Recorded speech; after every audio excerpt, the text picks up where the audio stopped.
Hey, what's up, guys? Welcome to Lawsplaining the Interwebs. I'm your host, Nick Rekieta of Rekieta Law, small law firm in central Minnesota. And with me today is YellowFlash Guy. Hey, what's up, buddy? What's going on, Nick? Oh, not much. It's been a season, right? Like with Mindy Reeler. Oh, we're going there right out of the gate. That's fine. We can do that. Yeah, I don't know, man. She is well, I don't know if it's her or Mike or what, but I know it's Mike. I just don't know who's driving the stupidity. The stupid bus. I don't know if it has one steering wheel or two. But it's a weird tack for them to take, in my opinion. But guys, so today we've got YellowFlash here. Cecil will be joining us if he lives through whatever prior engagement he had, and you know, we'll just pray for his safety in getting on. Coming wasted. Yep, that's what he mentioned, that he would be coming in hot. So we'll see. We are gonna just we're gonna drink and chat and chill. YellowFlash and I haven't had too much time to actually chat with each other. On like a stream, so that'll be fun. I can get to know him and he could get to know me, and then when Cecil comes in, hopefully we'll be all juiced up and it'll be just an absolute disaster, and that'll be great. That's what we're going for. Those are always the best streams. Yeah. So speaking of that, what are you drinking tonight? I got some Jack Daniels. He said it was going to be a whiskey stream, so yep, I've got my whiskey selection. A lot of it's still at my other house. So I've got some Kentucky rye, I've got Alberta Premium rye, and I've got a Glenlivet 12 that I'm going to hit. But in the spirit of Christmas, I'm actually going to open up this Hawaiian rum that I got to start. And then I'll move into whiskey after that. But I've been dying to try this stuff. My wife and I went to the distillery where they make this, and you could only sample three of the 9 liquors that they had, and it's illegal for you to like share a sample. So she tried this and really liked it. I didn't get a chance to, but it's this Mahina dark Hawaiian rum. So I don't know. We'll see. And then after that, I'm gonna probably move into that Glenlivet 12 that I got for Christmas. It's illegal for you to share that bottle with somebody? No. When you do the distillery tour, they can give you 1.5 ounces of liquor for sampling.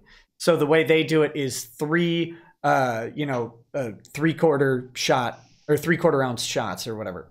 Is that right? Oh, no. Okay. Yeah. No, three half-ounce shots that they do there. And so, but because of it, they're not a bar with on-site liquor license. They can only do the sampling. So because of that, if you shared, in theory, someone might get more than their 1.5 ounces of government. They don't want somebody having 3 ounces. Right. It's that government mandated rum limit. What would we do without the government telling us how much rum we could have on a distillery tour? But you know, so that's that. I'm gonna give this stuff a try. I'm only a little bit late, Ian. Not my fault. So anyway, man, so you have, okay.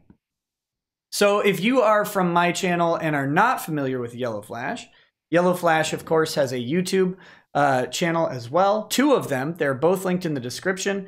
And he focuses on comics, comic reviews, comic criticism, stuff like that. Is there anything else that you focus on your channel, or is it primarily comics?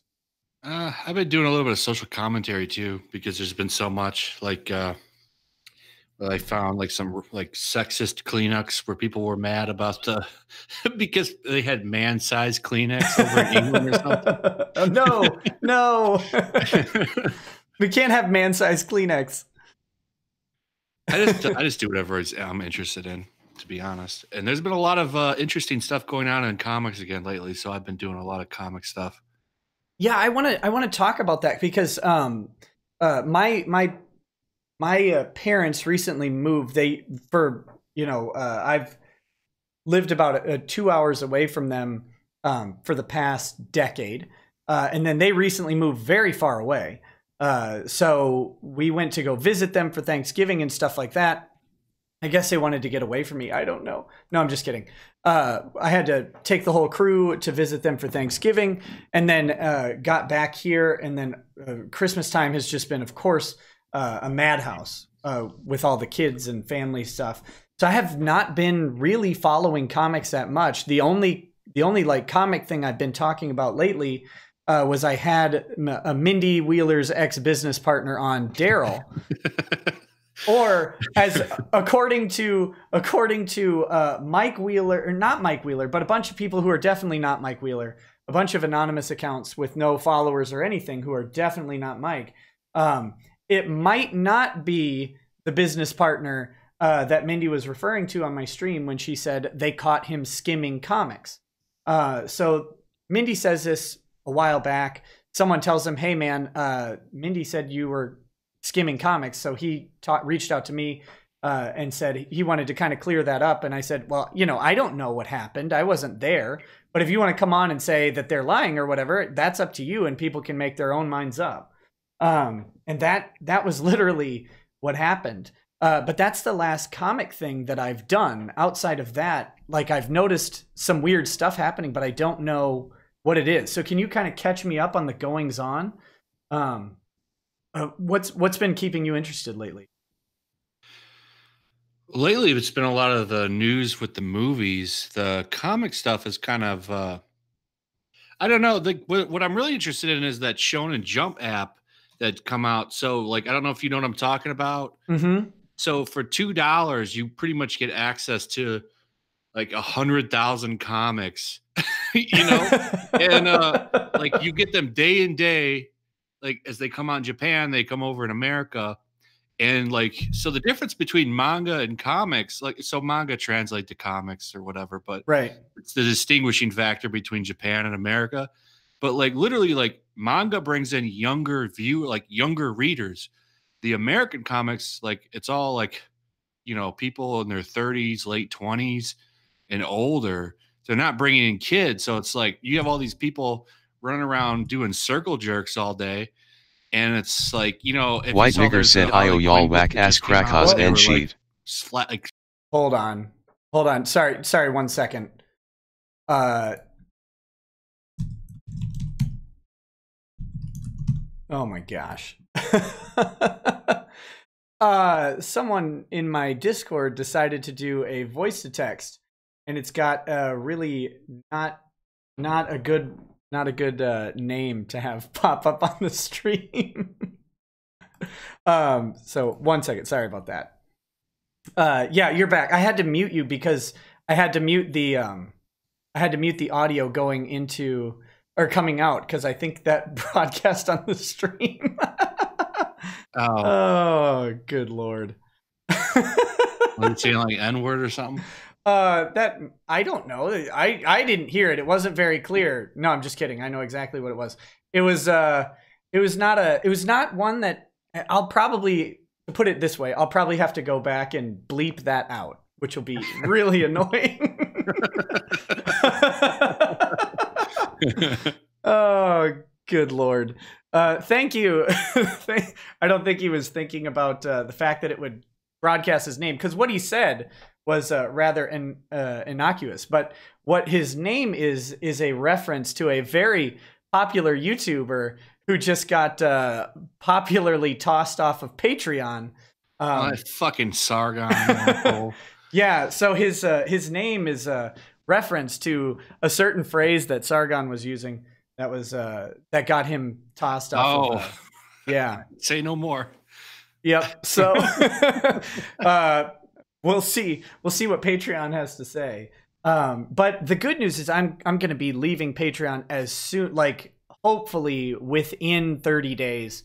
I'll be off of there completely and have a different setup in place, either through someone else who's working on a system, or I'll have a private system because I'm tired of their.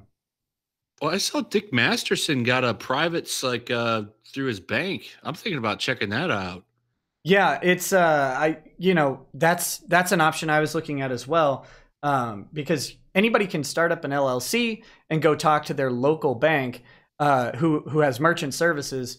And I mean, it's the same bigger company that processes all these things, but the likelihood that you're going to be as noticeable to that service when you're just doing private transactions is lower, I would think.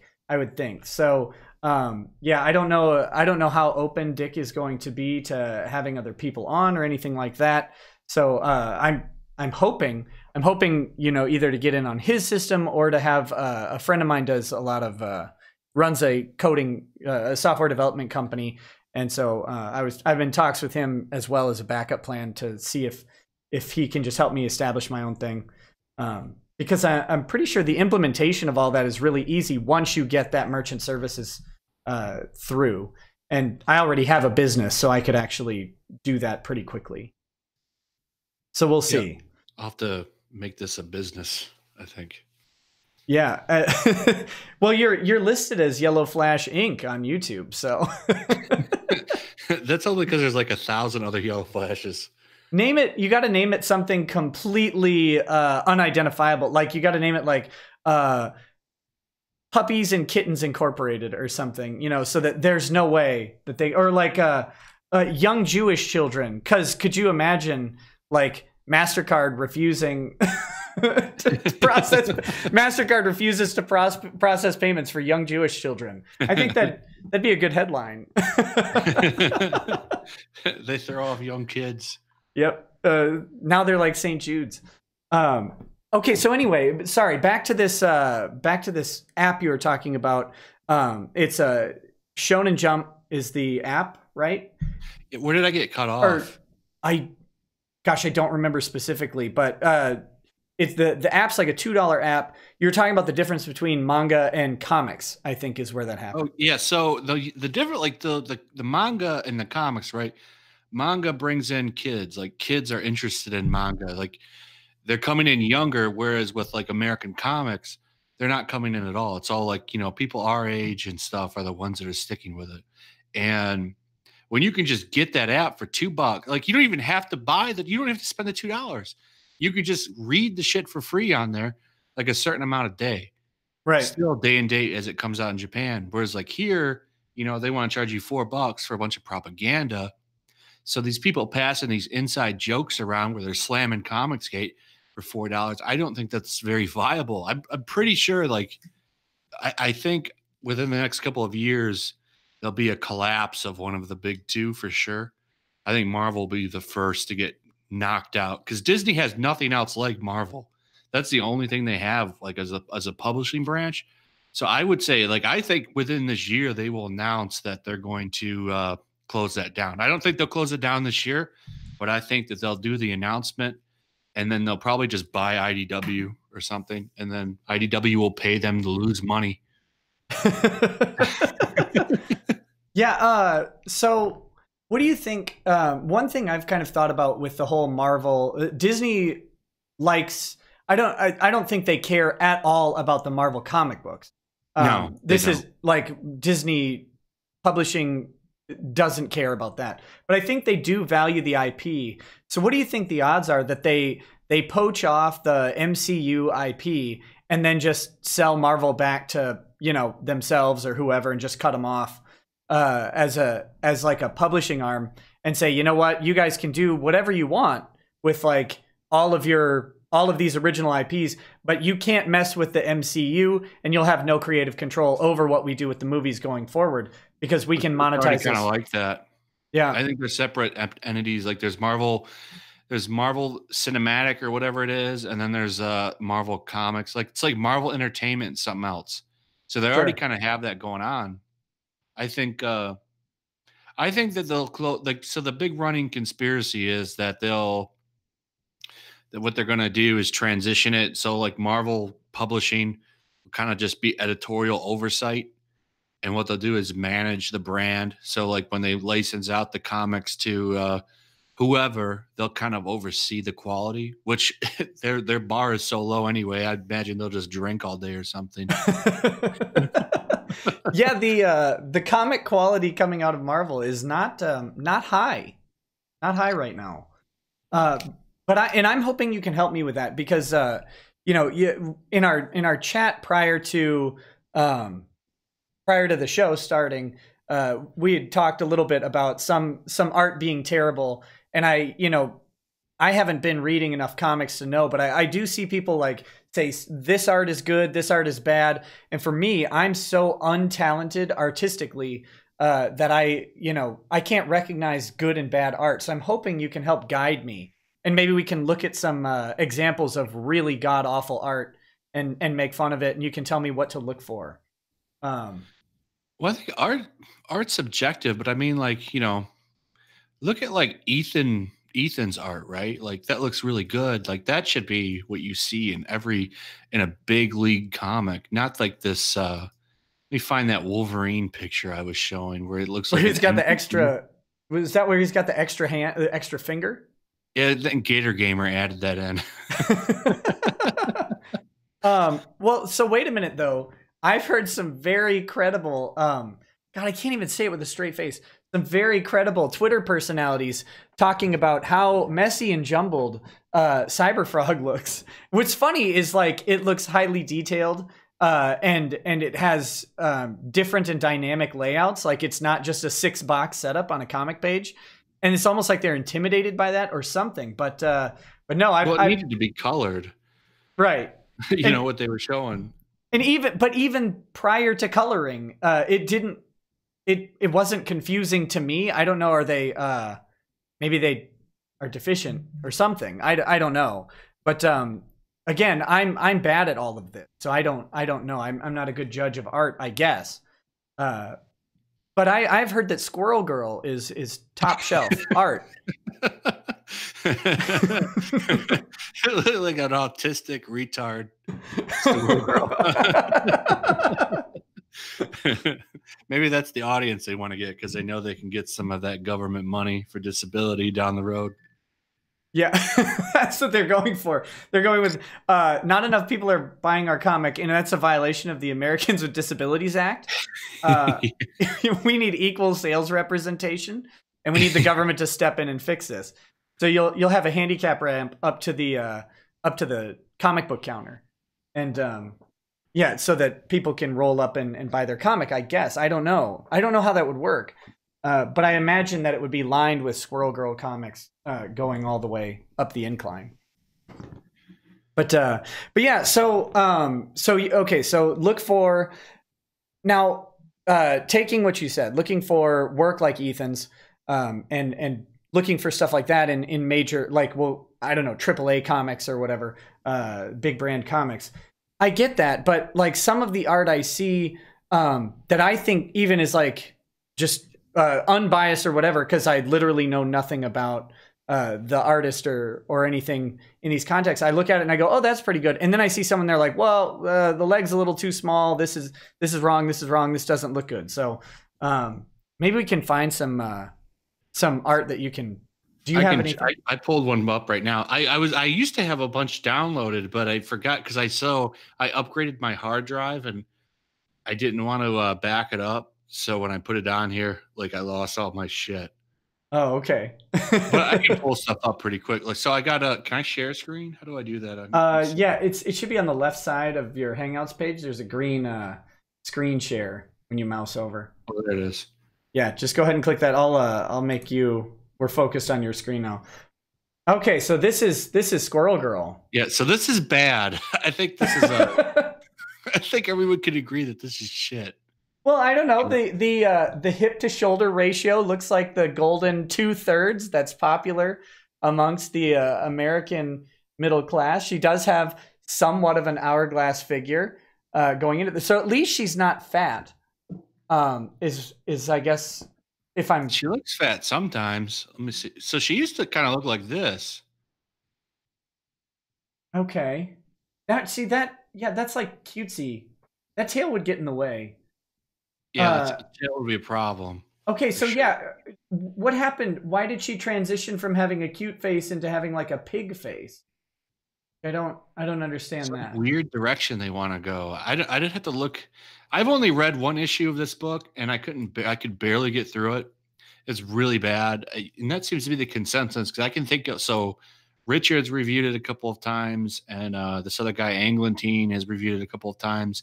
And we all have the same consensus that it's boring as hell and just not fun to even review for views or anything. I'll never go back to it. It's terrible.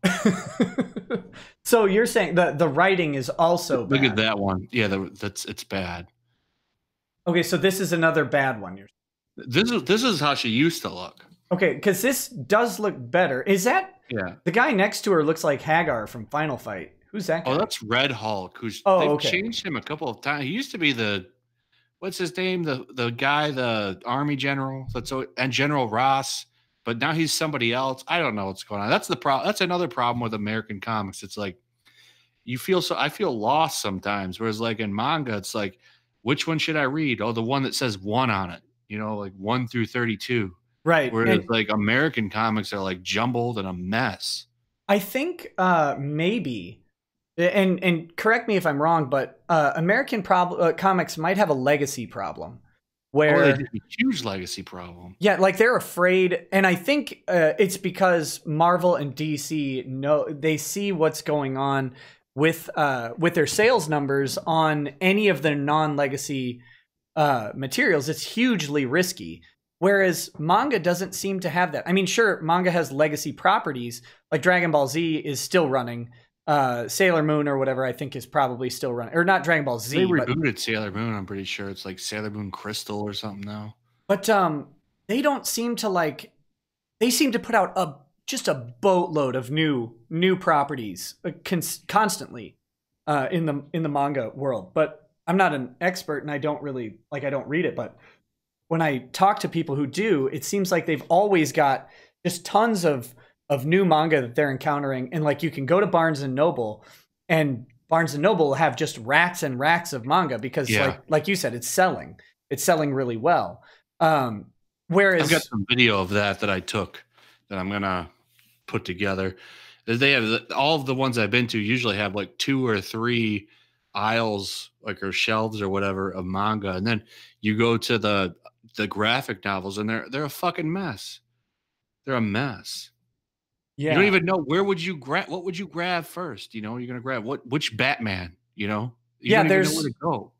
Right. And you don't know. The weird thing with what they've been doing, and again, from my observation, is like, not only do you not know where to grab, but you don't know what Batman you're buying. You don't know what, like, Superman or Captain, like, is this Captain America the Nazi one, or is it not? Is it the one where he's dead? Is this, like, they're rebooting these properties and keeping the legacy name around, but like they're so changing the core of them, and with frequency that is that makes it hard to, like, it's a legacy in name only or whatever, because it's not actually the same character. And I did go watch Into the Spider-Verse or whatever, the new Spider-Man movie, and I really liked it, but it illustrates that problem. Like, here are all these different Peter Parkers because they keep relying on the name Spider-Man to sell books. And so they've created all these iterations of it. And, there's like 5 different active Spider-Man characters in the Marvel universe right now. And I've said that a couple of times because I like 1 or 2 of them, but it's like, if you were to pick that comic up, you have no idea what the hell is going on. There's no accessibility there for you. Right. And that's a problem. And finding out that, like, Peter Parker married and then divorced Mary Jane was really weird to me. Like, that was even a plot line. But I'm so far removed from all this stuff. So it was all just in the comics, the devil divorced them. Right. I heard. I've got some super chats to get through real quick, and I want to. I'm gonna cut this screen share off and go make a drink. Then while you're running them off, I'll be right back. Sounds good. So for those of you watching, there are 2 great ways to interact with us available. One is the super chat function through YouTube. The other is the Justice Chat function, which is a link in the description. That runs through Streamlabs and PayPal. YouTube gets less money. I would encourage anyone who wants to chat to use that one, just because YouTube can get as little money as possible, in my opinion. But I will appreciate any chat that comes in either way, and all of them will be read. But I like to try and keep the flow of conversation going for a while, and then hit a bunch of them in a row, just so that we're not constantly stopping. But if one is super relevant, I'll try and read it. There was one before the scene, before the show started, from Plum Logan, said, Cecil can cash grab my cash bag, you cash grabbing grab casher. And here's to hoping that Cecil does end up joining us and is not dead in a gutter somewhere, because I've been really looking forward to having him on the show as well. And we've been working on this for a while, but due to my mistake, the original show had to be canceled, mainly because I forgot that I had to drive to an airport that night. So Bagel Goose says, chatting is kinda gay. Just start drinking. Clay Early, 2018. Rax the Hero says, let it be known now by law, Yugi is greater than Goku. But Vegeta is greater than Yugi. So there we go. Yes. F divide numbers or money sign hashtag Patreon. That's from Gateway into Comics.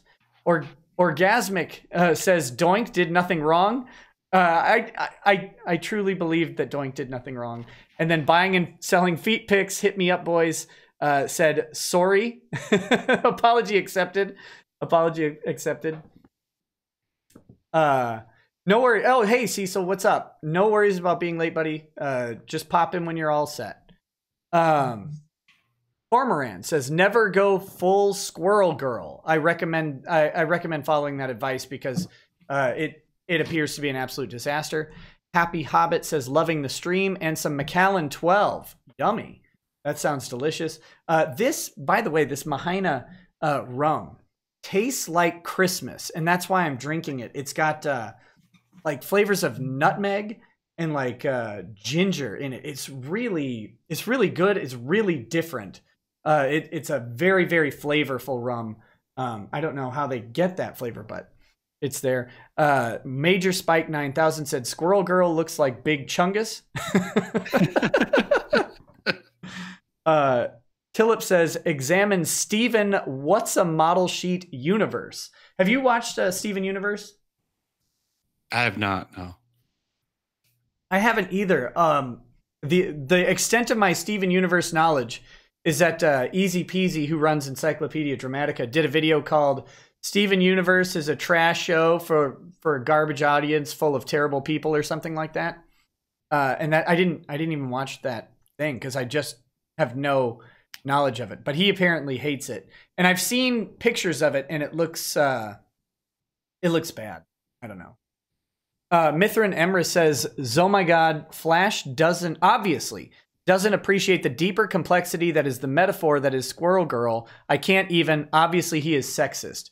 So I think, is that true? Are you sexist? When did you stop or start being sexist, YellowFlash? I guess all those hit pieces they put out every day says I'm big sexist. So it's hard to argue with media. Now, you know what? There is someone who, and I don't know how you survived this. You were in a back and forth Twitter war with full-on onslaught with the 68th most powerful person in comics, according to Bleeding Cool. Infamous. How did you weather the storm? They're the 68th most influential person in comics. She's a machine, man. The first time I got into it with her, I had to block her because like she was like, I couldn't stop. Like I wanted to just chill for a second, and it's relentless with her, man. She wakes up, lives and breathes Comicsgate.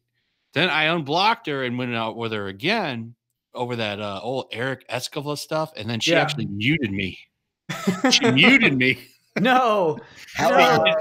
Hey, oh, here. What's up, buddy? I just wanted to let you know I'm here, but I gotta go get the booze that's in the car. I gotta run around, but I'm here. Yep. No worries, buddy. 2 minutes. Sounds good. We'll see you when you get there. But it's like I just don't have the same ambition as her, man. She's better on Twitter, I guess. But she muted me because she's too much of a rape apologist.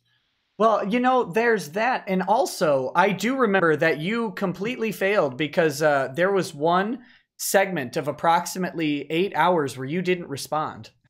Oh yeah, she was said. She said, "Well, it took you 8 hours to come up with that response," and it's like, "Well, I fucking have to work. Don't you have a job? You might have to work." No, I don't. The question that you just asked might be a poignant one. I don't know that she does. I know she used said she was unemployed. Well, no, I said, I don't think you have a job or something. And she's like, he's doxing my information. I said, well, that's speculation. You just confirmed it, you dumbass. Yeah, yeah. It's probably better for her that she's not employed. Like, not pejoratively or insultingly, but based on how much and how she uses Twitter, I do think that if she were traditionally employed, especially in her field of financial analysis, is what she claims. If that's true, then I do think that she would be prone to people calling up an employer and talking about what she says and having that employer read the stuff and say, whoa, whoa, whoa, we might not want our firm associated with that, which is kind of paradoxical. But I do think the way she conducts herself on Twitter, which is really abysmal, that it may be better for her to not be employed. So hopefully her husband makes a lot of money. Yeah, I don't get her end game. I really don't. Like, what are you trying to do? I don't understand it. But she is the 68th most influential person in comics. And so clearly that has turned into some sort of thing for her. I don't know what the end. I don't know if she monetizes that in some way. No. Yeah, who knows? I guess not. So I've noticed like her cosplay tweets get no interaction. So I don't even think that it translates to her cosplay business, if that's what it is. Do you make money cosplaying? Her cosplay is like Party City level. It's not even like that good. My one of my buddies was doing like competitive cosplay for a while, and I mean it wasn't he was making money. He and his girlfriend were making money because they would make outfits for other people, so they were selling, you know, like tailoring services basically. But for themselves, the only monetization that I saw from that was that he won like a couple times and got like a nice computer and stuff like that. But that's prizes, right? Like that's not income. Are they both really fit? He was in pretty good shape. She was. I don't know if she was fit. I don't know that she won any of the contests. But you know, for a guy, it might be a little easier as long as you're not. As long as you basically fit into what you would consider like a standard body type suit, you can probably pull off then for them, it's the quality of the work. For women, sometimes it's the quality of the abs, right? Yeah, most of the women characters are all wearing like tight stuff, right? And, she wasn't. I mean, she was not big or anything like that. I don't know that she was fit and in shape, but she was generally a small person, relatively normal shaped, I guess. I don't know. It's kind of a weird thing to comment on. But they've since broken up, and now she's a horrible person. So we'll put it that way. I don't actually know that. They did break up years and years ago. This was a while back. But yeah. So, but as far as monetizing it outside of like selling cosplay costumes to other people, I don't know that they monetize their own cosplay in any way. I mean, I know there are lots of cosplayers who do with like premium snaps and adult Patreon and stuff like that. So, but I don't. Brent must have a lot of competition in that area. I don't see her doing well. Yeah, I think a lot of people would sell harder than her. Plus, being married would complicate that. I would think. I would hope, for God's sakes, I would hope that would complicate things in that regard. But if not, maybe examine your relationship. You wouldn't be okay with your wife doing premium Snapchat? No, I wouldn't really like if my wife was doing a premium Snapchat and it was a complete joke and she wasn't actually like in any sort of evocative clothing or position, then yeah, like that'd be fine. if it was a one-off gag or something, like, oh, Here's Lady Rackets helping out around the house with 5 kids. Although actually, somebody said in the chat that they sell photo prints. No one's buying photo prints of Renfamous. Renfamous's cosplay is very like Party City level. It's kind of amateurish. She's always carrying around that dumb hammer. Like, she's so proud of that stupid big hammer. Like, I don't get it. Like, you could see so many better cosplayers, the professional level ones. Those are the ones that could sell prints and stuff. And they're usually good looking too. Like, Renfamous is kind of ugly. She looks like an old lunch lady that give you sloppy joes. Yeah, Israel Garcia says, ask Jessica Nigri. Yeah, but she's hot though. Yeah, if she makes money doing cosplay. Yeah, like I said, she's really hot. I don't know if you know who that is or not. I've seen her. I know who it is. Yeah, and there are certainly people who can. I just and again, maybe it's my like traditional conservative values or whatever that would say that a married woman shouldn't be doing that type of cosplay for money. But you know, I'm not the judge of other people. But this is all just me joking, talking about that power ranking. Like, that's where this all started. I don't understand. I see all of them talking about it. I saw a War Campaign earlier that Ethan was going on about the power ranking. Richard's been hitting me up talking about the power ranking. It's like, who cares? It's fucking bleeding cool. And you go on there, you get malware and shit. Who cares about their power ranking? I just it's such a, that's like ultimately all of these ranking things and like avoiding even bleeding cool, like they have marketing value in some circles, like eventually they could, but ultimately, like, do you sell your book is the only thing that should matter in power rankings for comics.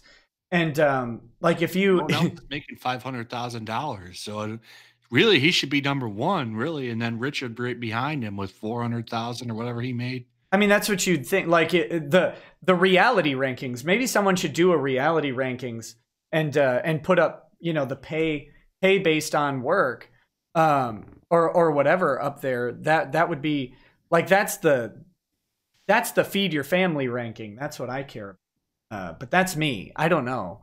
All these have kids, they all live in like studio apartments with 50 other people. Oh God, that's got to be the life, right? Waking up just on top of other smelly people. God, I'm kind of judgmental. Philip Stahl donated. He did not send a message, so thank you, Philip. Siren Jag said, I would assume that Squirrel Girl might work if you treat it like a comic based on an animated show like Animaniacs or DuckTales. By the way, have some money. I won my fantasy football league today and won $180. Hey, thank you. Hey, it's like you tithed. I appreciate that. Should I? Maybe I should register as a church. Thanks, buddy. JP4 says, Nick, give this money to Bagel Goose. Well, I don't know how to give that money to.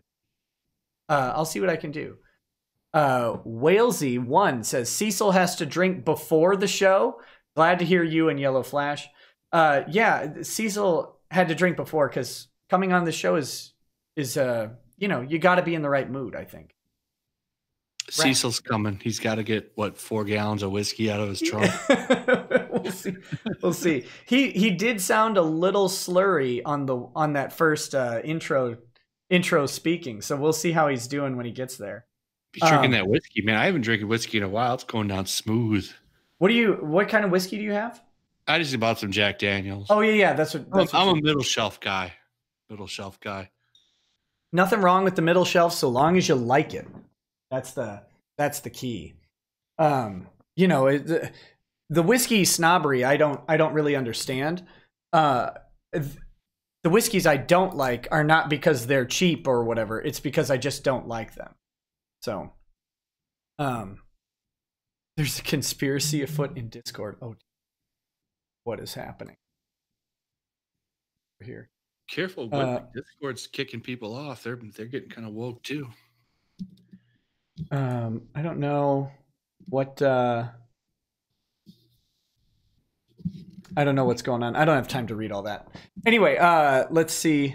What do we got next? Oh, Rax the Hero says, let it be known by law that Kaiba is greater than every one Dragon Ball. Who's Kaiba? I don't know. Rex is a big weeb. He's in my Discord. Rax, did you watch my weeb stream last night? We had Anime Outsiders and Landon. Landon is my official anime recommender for the channel. We had him on, both of them on, and we talked anime for 4 hours or something like that. And yeah, way out of my element. That'd have been fun. We also had Gator on. Gator from the Ralph Retort. So it was a disaster. It was good, a happy disaster. We'll do it again sometime. Are you a big anime guy, YellowFlash? Not as big as old Rax there, but I like some of the stuff. Most of the stuff I like is already done and over with, though. That's kind of the thing. Like, well, Dragon Ball's still going, but like Full Metal Alchemist, Neon Genesis Evangelion, stuff like that, like that's all over with. Yeah, I was a big Evangelion fan. Have you watched Gurren Lagann? I have not. If you like, it's the same studio that did Evangelion. I think the same director too. And it's probably miserable then. No, he always gets depressed every time he does that show. It is, but it's not. It is a little depressing, but at the same time, it's a different take. It's very lighthearted. Highly action intensive. It doesn't have the like long plotting scenes of cicadas chirping or anything like that. And it doesn't have a whiny protagonist like Shinji. It's much more in your face, and I would say it's a good one to watch. Speaking of, have you watched the new movies for Evangelion that take like 10 years for each fucking movie? I watched 1 and 2. I haven't watched 3. 3 is a disappointment, man. It took 12 years to get that movie, and it literally did not move the plot at all. The 4th one I'm hoping is better. That one comes out this year finally. Another, like decade in between the 3rd one or whatever. It's been a while. I guess every time he does the work, like he works on it, he gets depressed and thinks about suicide and stuff. Like it's for real, man.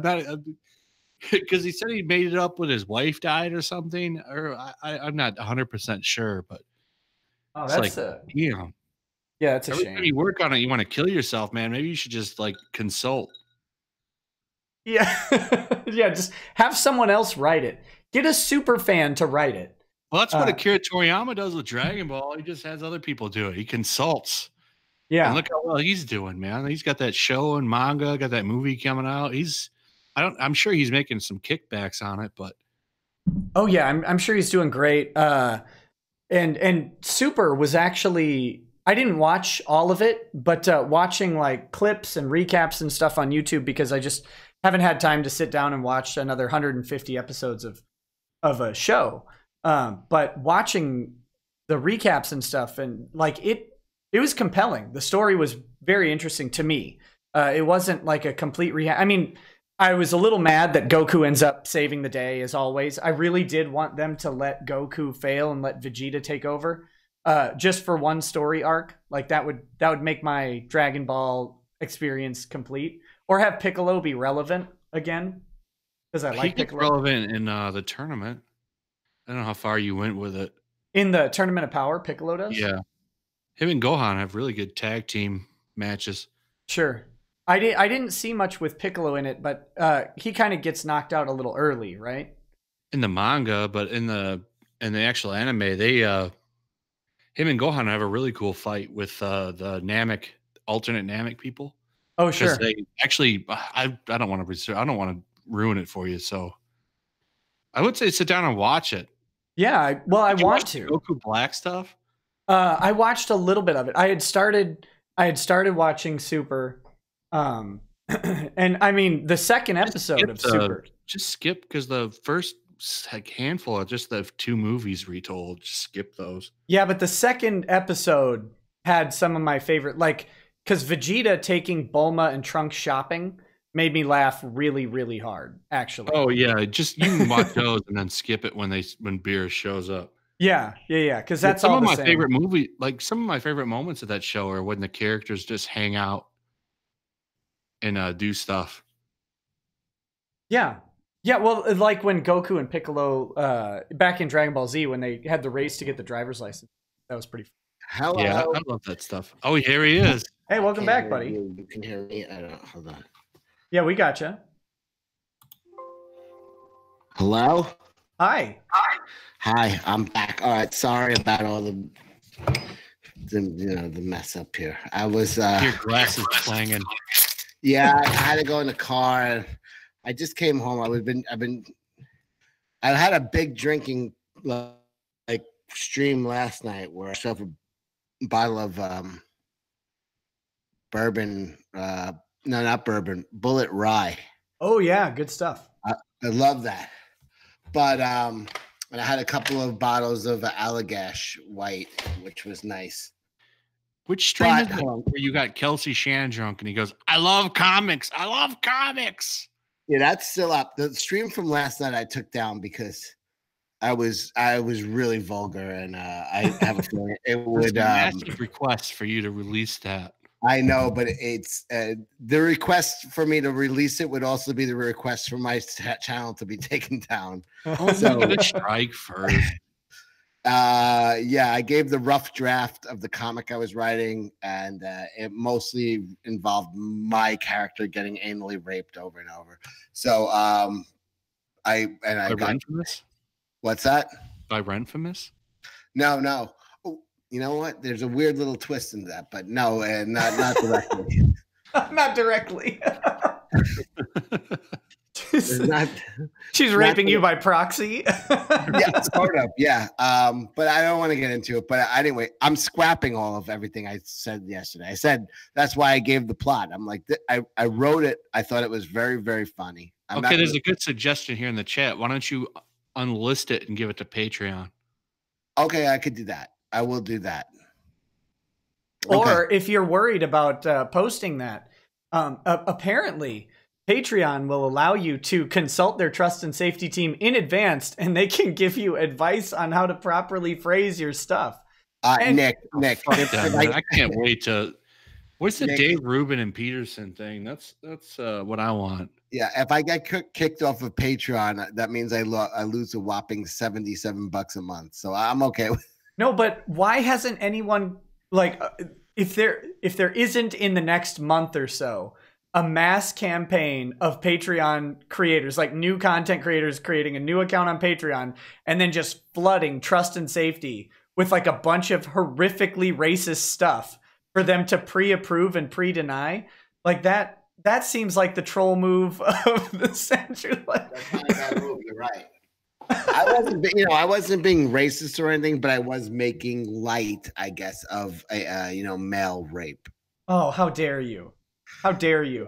But all of the feminists care a lot about male rape. I don't. Yeah, but either way, I didn't want to open up Comicsgate to any kind of harassment. It was right.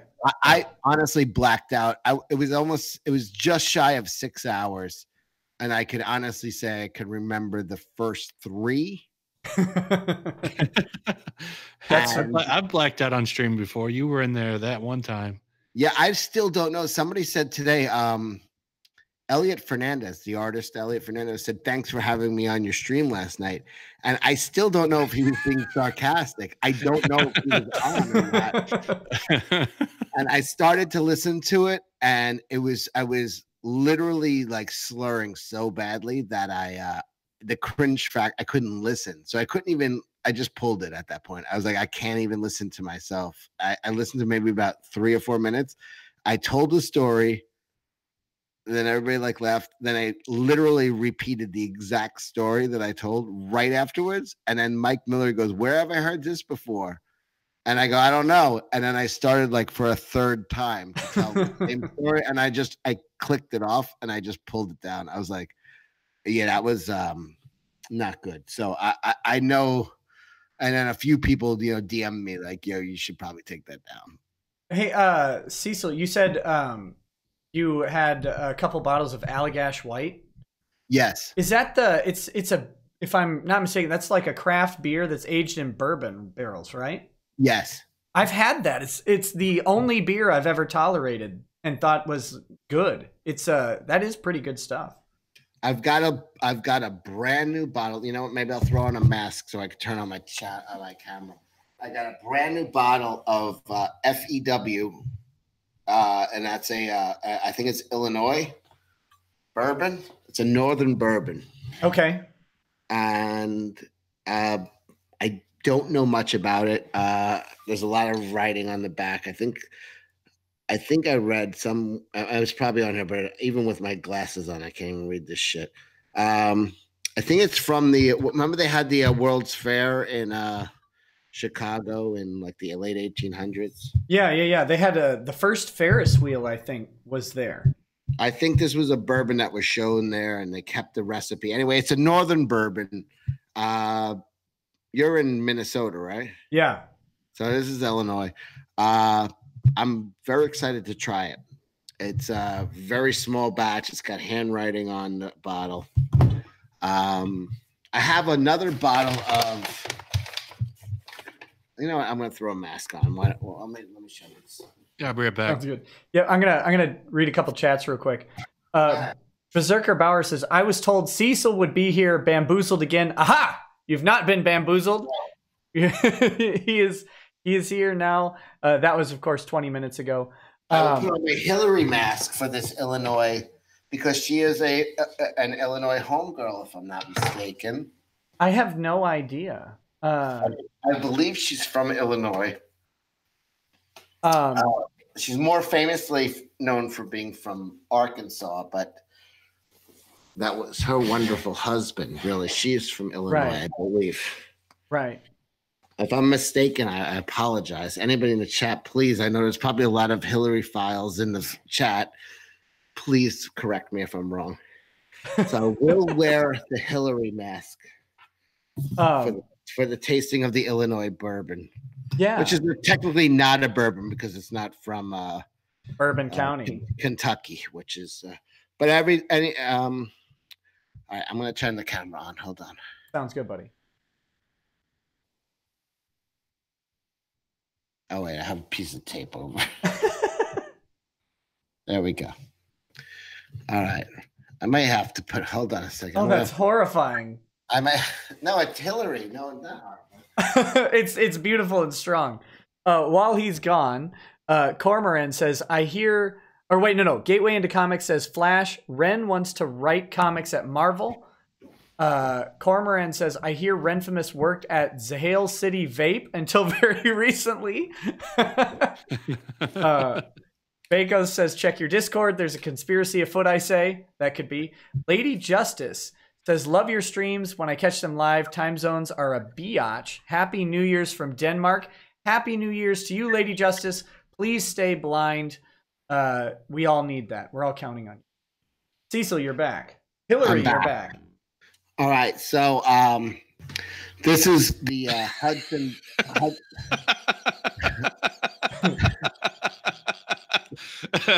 Yeah. What is that mess? The question, Cecil, is do you keep hot sauce in your purse? That's Hillary Clinton. You may ask, why am I not 50 points ahead by now? Me too. So this is a New York bourbon called Hudson Baby Bourbon. Very good. It's one of the few, I think maybe one or two whiskeys in the country or in the world that is 100% corn. To be a bourbon, you have to be 51% corn. Very sweet. I would crack this open. It's a beautiful little tiny bottle. You can see from my hands. Really good, but people have been pouring this down my throat for the last week. It got very popular in New York. Super sweet. It's really, if you're a beginner to whiskey, it's so sweet that I can't tolerate it. I like a little oaky. I need a little more. It has maybe one or two notes. Really good though, but after I drink one, I'm done. I have to switch to something a little bit stronger. I mean, it's got a strong alcohol content, but it's too sweet. It's for a beginner. With that mask on, man, I feel like you're just planning the knots you need to tie to throw me in the dungeon. It's so horrifying. Oh, goodness. Vote for me. All right, this is the one I'm going to drink right now. This is FEW. This is from Illinois. I think it's got a picture of the World's Fair that was from the 1800s. I think that was the World's Fair. You ever is that like a remake? Yeah, they took the original, but this is like a really small craft, and you can see it's like handwritten and ballpoint pen on the side. It's I know a few things about this. They use burnt barrels, so it's like ash barrels, and then they burn it. And I am going to give it a crack it open. This one I'm excited to try. I like new. Are you going to filter it through the teeth on the mask, or are you going to lift up for it? I'll lift the mask, of course. If it was some bottom shelf, like. Yeah, this has got like some kind of. No, hold on a second, because I can't see. This got the little. Hold on, sorry. I can't see anything. While you do that, let me get a couple more. Read your super chats. Yep. Rhino says Kaiba equals Yu-Gi-Oh! There's nothing I can't afford. Okay. Rax the Hero says Seto Kaiba is the anime Tony Stark, but better. What the fuck is going on? Everything's anime in this chat? Well, Rax the Hero is a big anime guy, apparently. Yeah, he is. Hi, Rax. Cormoran says Shinji is a hashtag Me Too waiting to happen. He Me Too'd Asuka in the hospital. Like, how dare he? Pulled open her hospital gown and then just Are you into this stuff, Nick? Are you into like I just had a big nerd stream the other day. I had a weeb stream last night, but I haven't really watched anime in the past 15 to 18 years. That much. Last time you watched it, it was called Japanimation. Right. And Evangelion, when I was watching Evangelion, my buddy was literally importing VHS tapes of it, one at a time. So. All right, I'll fan subs. Yeah, the old like. Yeah, I remember those. OG. That's how I had to watch Dragon Ball because they stopped showing it here. I'm gonna give this. I got the Japanese version. I'm gonna give this a neat taste. I drink a little ice. I put a little water in a bourbon, but let's give this a. I drink all my whiskey neat. It's got a little citrus to it to smell.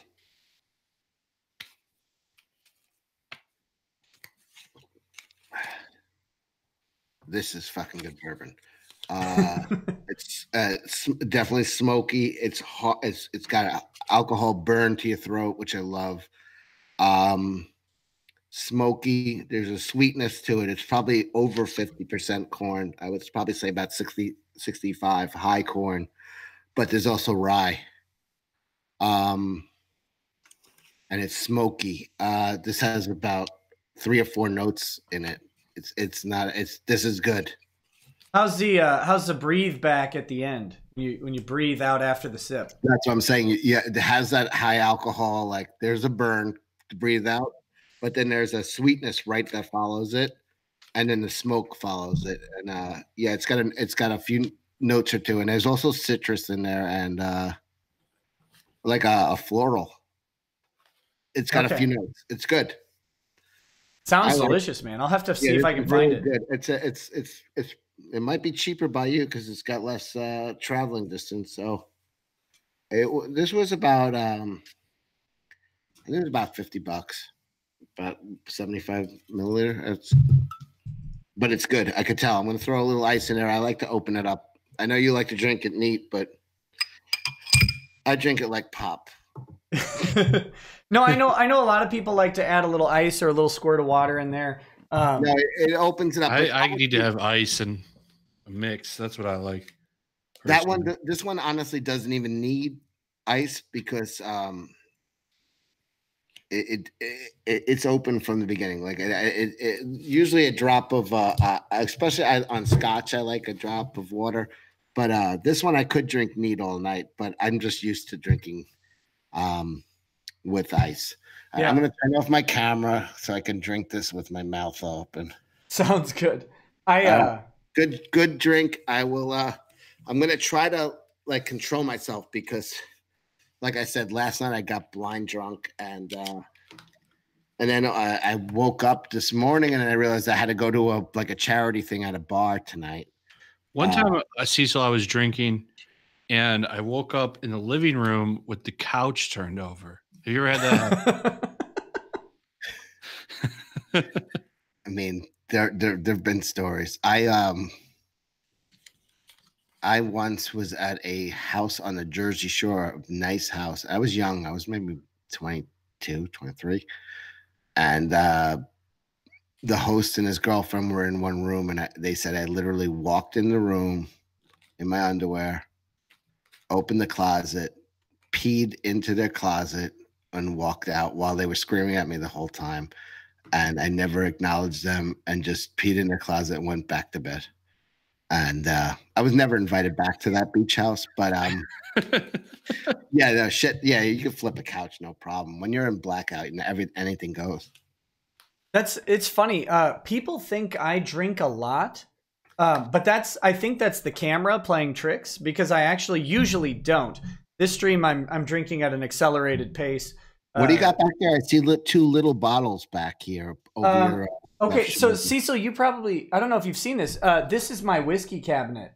It's a bourbon barrel. Oh, beautiful. Yeah, the barrel. Yeah, my wife got this to me, sorry for the shakiness, for Christmas and birthday. Oh, that's nice. Yeah, it's got some Lazy Susans in it. What I've got up top, I've got an Alberta Premium, which is from Canada. A friend brought that. Is that a rye? Yep, it's a Canadian rye. It's very good. Right now, I'm drinking this Glenlivet 12, which I got from my parents for Christmas. And over behind me here, I've got a Kentucky straight rye whiskey. And then these are 3 different rums that I just got. My wife and I went to Hawaii, and we went to the Kula distillery and got those rums. They make that ocean organic vodka. You may see it in a liquor store. These rums you can't buy on the mainland. But the vodka you can. It's in like a round globular blue bottle. It's an organic vodka. It's pretty good as far as vodka goes. But I didn't buy any because you can buy it here. But this the rums are all you have to buy them on the island. So I once had a rum that was a legit pirate rum. This was probably in the early 2000, maybe 2001. Sure. Somewhere between 99 and 2001. Anyway, I was young. And a guy I knew who was, and he was probably in his 40s, and he was a deep sea welder, which is a guy who would be sent to when oil tankers would spring leaks. He would go down, and they got paid ridiculous amounts of money. Those guys would do welding, underwater welding, and he would get paid enough for a few jobs, and then he'd spend the rest of the year just doing his hobby, which was treasure hunting in the Caribbean. Yeah. And he pulled up a few casks of rum from a real pirate ship. These are not barrels like the size what you got there, but a barrel maybe about 14, 15 inches long. Yeah. About 8 or 9 inches wide, small, but he pulled up a couple of them. And one that someone could actually pick up and move right when it's full. And they were pressurized from the seawater, and they never leaked. And he brought them straight to Manhattan, and a few of the restaurants and bars I knew. I knew him as a I was drinking. I knew him from the bar, but he brought it to the bar, and at that time they were selling it for I think about $1,500 to $1,700 a shot. Jeez. And because I had bullshit with him plenty of times, he came in and he had a mason jar with it in there, and it was filled with particles of wood, and we strained it a couple times, and it was rum, but when I tasted it, it tasted just like whiskey. It was dark black because it spent so much time sucking in the wood.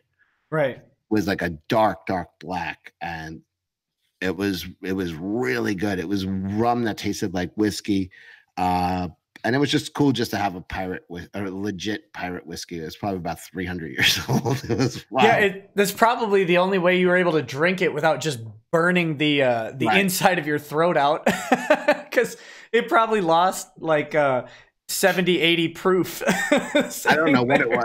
It didn't have salt water. He pulled up a few barrels that were ruined, that got cracked and leaked, but he had 3 little casks, and yeah, my understanding is as they age, the older they get, you lose some proof as it goes.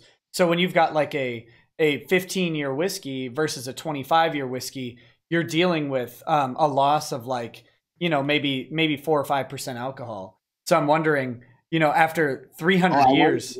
I wonder what the hell it was. Yeah. I wonder what the proof was. It tasted like whiskey. I mean, it was rum, but it tasted like whiskey. Yeah, I bet it was good, man.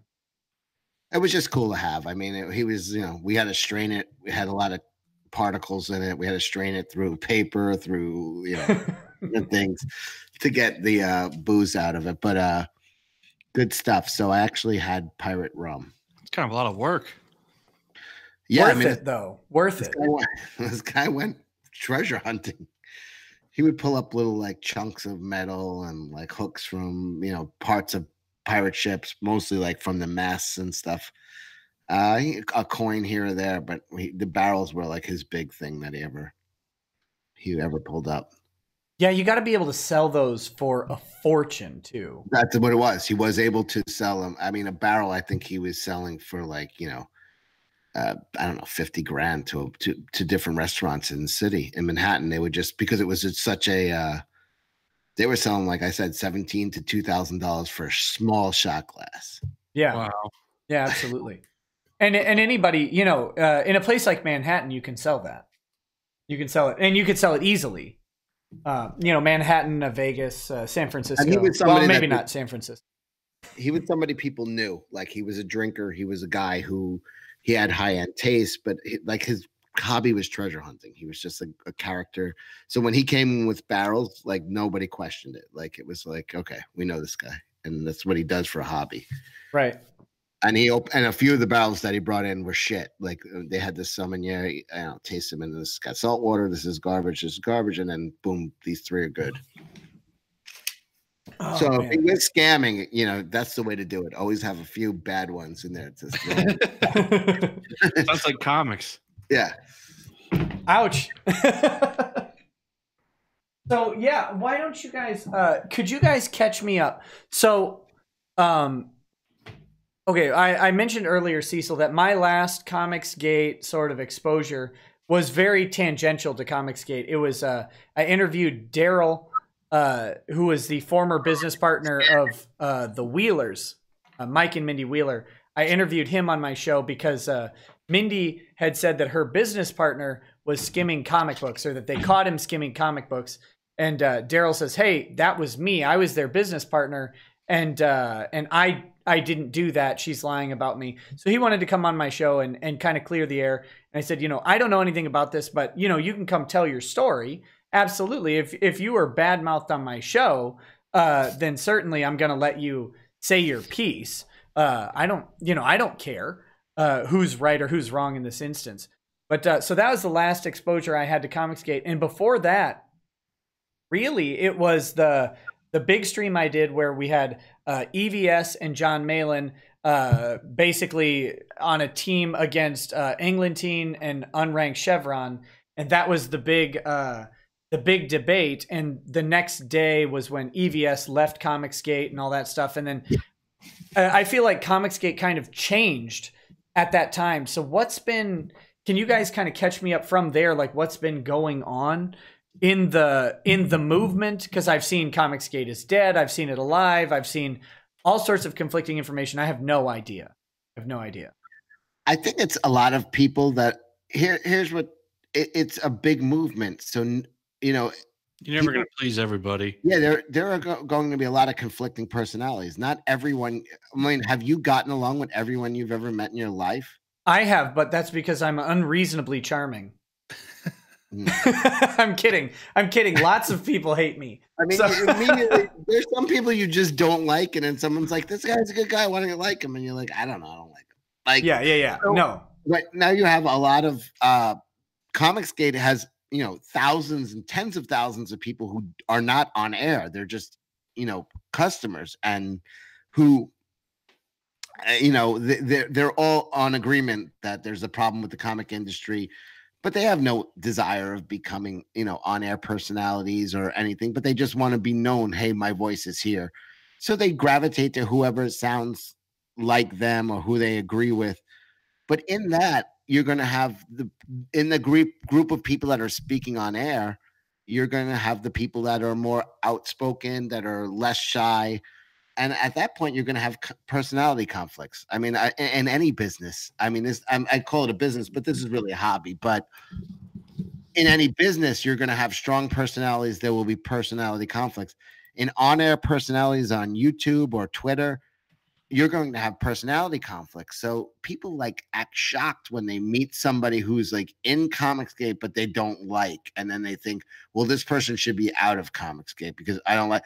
That's not the way it works. It's Right. like if I'm in banking and I meet a guy who's a banker I don't like, I'd like he should be out of banking. No, it's not like that. It's like people have to understand that this is for as small as we seem, because there's only a certain amount of vocal people and YouTubers and Twitterers.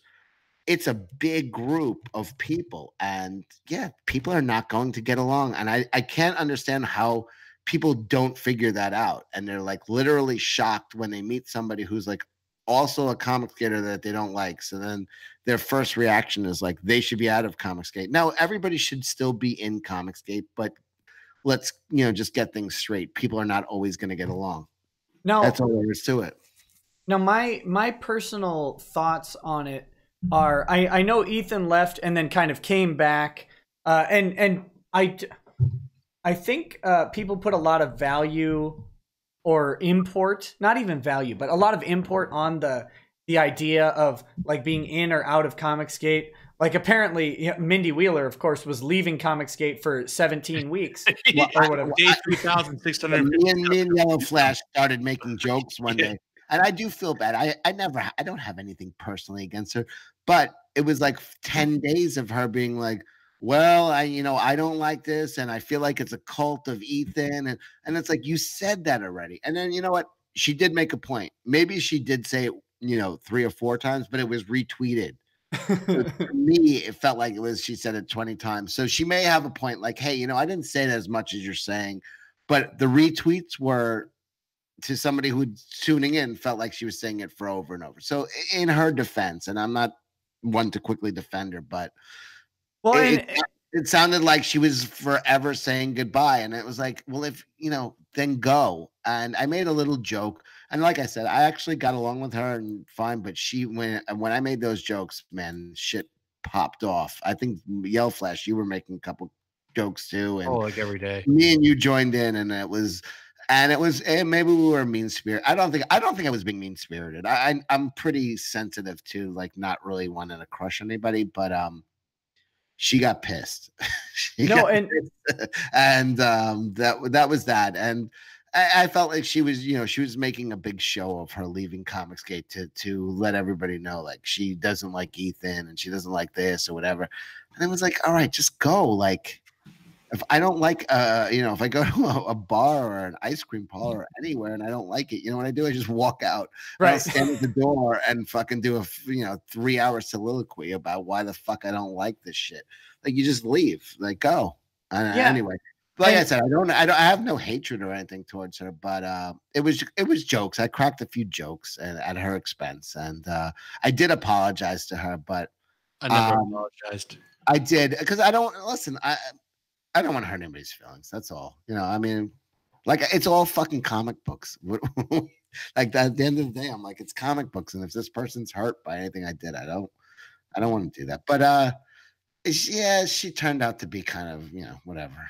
Well, the dumb thing for me is outside of a very few reactions to what she and Mike have done, because I don't know if you guys know, but Mike specifically, but also Mindy, have been leaving negative reviews on my law firm's Google review page. Oh, well then fuck her sideways. Right, and my I can't wait for her Indiegogo to launch so I can make negative videos. That was wait, that's your like. See, I'm sorry, but like that's where hobby ends and real life begins. That's your business. That's you're on your law firm. She's giving negative reviews. Yeah, and that's that's out of bounds. And the dumb thing is, like, okay, so I had the guy on, and I had a good conversation with Daryl. He was fine, but I don't know if he's telling the truth. For all I know, that guy stole every comic in the shop. I don't care. Right. That's I let him say his piece because I let her say her piece. But the dumb thing is, I was hoping to, and I said this when I interviewed her, that when she launches her book in February, if she's still planning on doing that, that I was happy to have her on the show. That hadn't changed. Like I never said anything bad about them, but then they started leaving these negative reviews, which like is just dumb because they're flat out like the thing that bothers me about them is they're flat out lying, saying like I relied on Rekieta law and I ended up in jail. Well, none of my clients have ever ended up in jail. None of my criminal clients have ended up in jail because of my representation. They may have another issue that they, you know, after I represented them or before where they went to jail, but I've never negotiated a settlement. That's way out of line. Like even though I do not care for Ren, or I would never, and I think she's an accountant or something. I would never go on like a Yelp and say she's a terrible accountant. I mean, that's out of bounds. That's, you know what I mean? Even no matter what she did, it's like you'd never fuck with someone's livelihood. That's you've got more integrity than Ren. Well, it's just dumb. I wouldn't feel good about it. She could do whatever the hell she wants, but I wouldn't go on a site and say she's a bad accountant just because, you know. Yeah, because she might be a just fine accountant. I don't know. Yeah, honestly, I don't know. But I have a rule. Do not ever fuck with someone's money. Do not fuck with their livelihood. You know, a person, you know, as much as this is like, I know Twitterverse and YouTube and everything is fantasy land, but that's somebody's real money. Like, you know, when I remember as a little kid, my father's from England, and he was just like, you never mess, you know, no matter how angry you get somebody in business, do not mess with their livelihood because you get killed. Like, I don't mean as a threat to anybody, but like that was just like as a kid, I remember 11 years old, probably I heard that. And it was like, yeah, you know what? That's their life. That's literally their livelihood. Somebody giving a fake review to your law firm is them fucking with your livelihood. And yeah, that's bullshit. Yeah, and I think it's silly because like I was very specific in the stream to say, look, man, you know, I don't know you from Tuesday, but they got really mad about it, and I assume it seems to be a lot Mike, maybe not so much Mindy. I don't know. I don't really care. Like for me, it doesn't matter because all of my law business is word of mouth, and it's literally like I do criminal defense. So, hey, this guy kept me from going to jail. You should call him. And that's how my business grows and how I pick cases. And so that's fine. Like the Google review isn't going to harm me. Thank God that I don't base my business on Google reviews or anything like that. But it was like such a weird thing to do because, and I told her, before she deleted her Instagram, I went on there and I was like, hey, this is silly. This is going to hurt you more than it will hurt me. And it makes it look really bad for you. It does hurt her more than you because honestly, now I think less of her. And that was somebody that I was apologetic towards. Yeah. And now I have almost no sympathy for because you do not mess with a person's livelihood. Yeah. And I agree. I was talking about this on a stream weeks and weeks ago. And before anybody spurgs out on this is by no means a threat or anything like that. Cause I don't care to do anything to anybody. Like all I want to do is hang out with my kids and my wife and have fun. That kind of comes off as a threat. Yeah, exactly. No, but YouTube saw this happen, right? YouTube had their ad gate or whatever it was, 2.0, where they changed their advertising scheme, and they had some weird like I don't know if it was a tranny person or whatever, but some like big time leftist come in and fail at killing 4 people, right at the YouTube studio. Shot 4 people, didn't kill any of them, but did manage to kill themselves.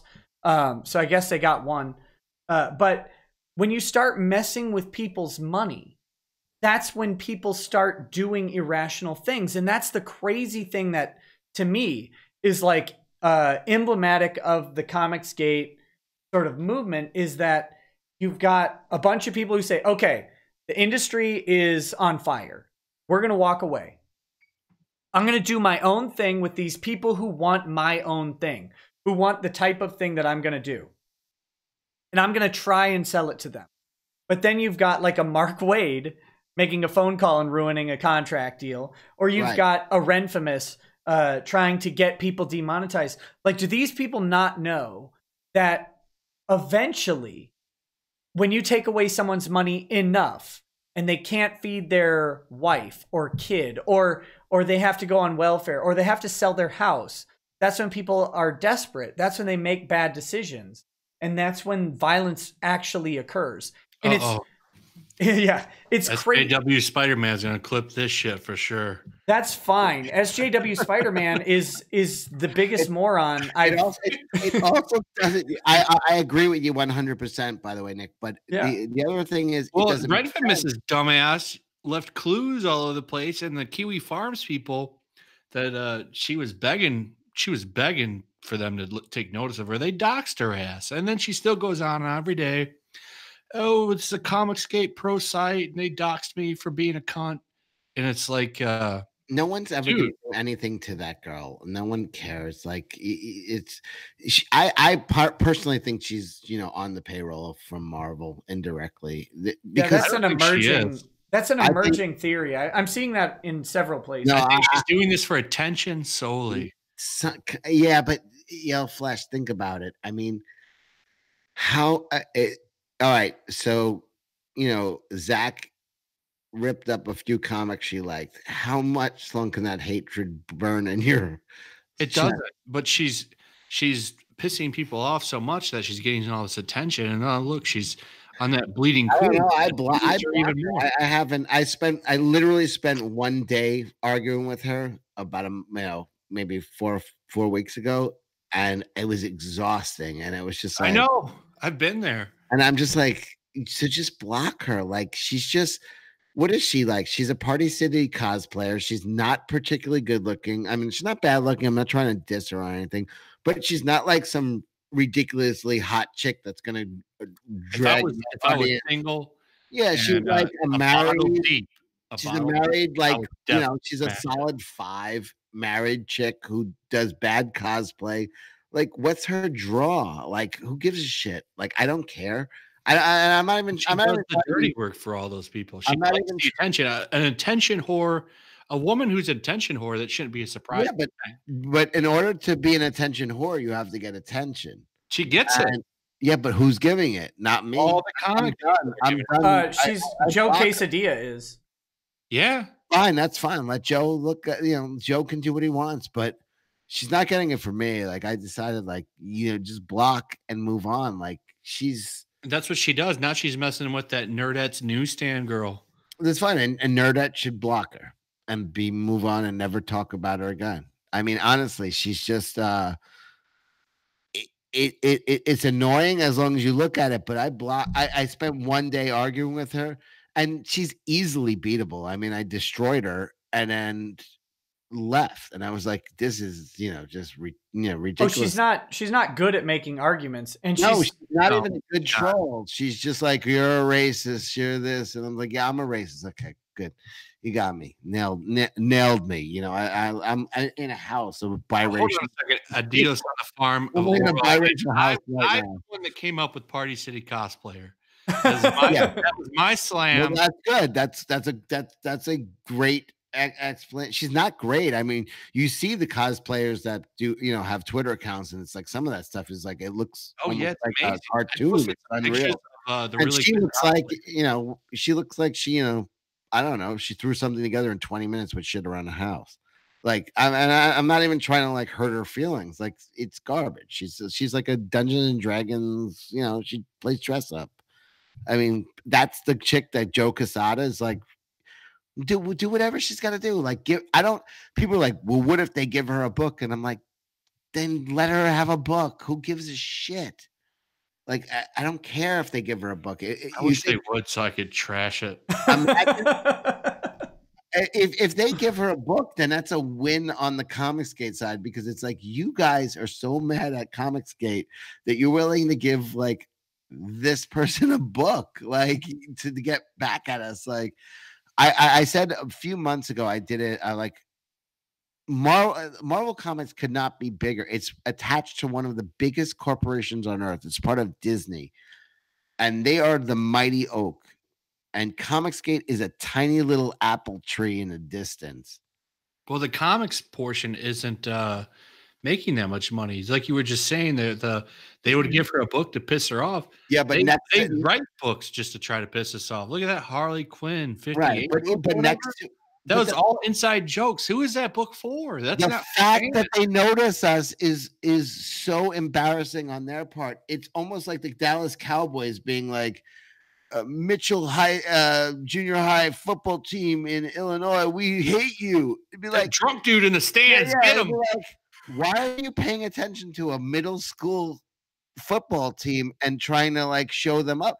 Like, because they're all a bunch of pussies. You're gigantic. You shouldn't even notice Comicsgate. If you were sensitive, if you were a real juggernaut, you wouldn't even notice Comicsgate. You wouldn't even be aware of Comicsgate because, like I said, they did $1 billion in sale last year in comics, something like that. No, what did they do? There's no way. Nah, you'd have to get for that. But anyway, it's got to be 100 times whatever the fuck Comicsgate generated. Like it would. No, I think Comicsgate, as far as pure profit, makes more.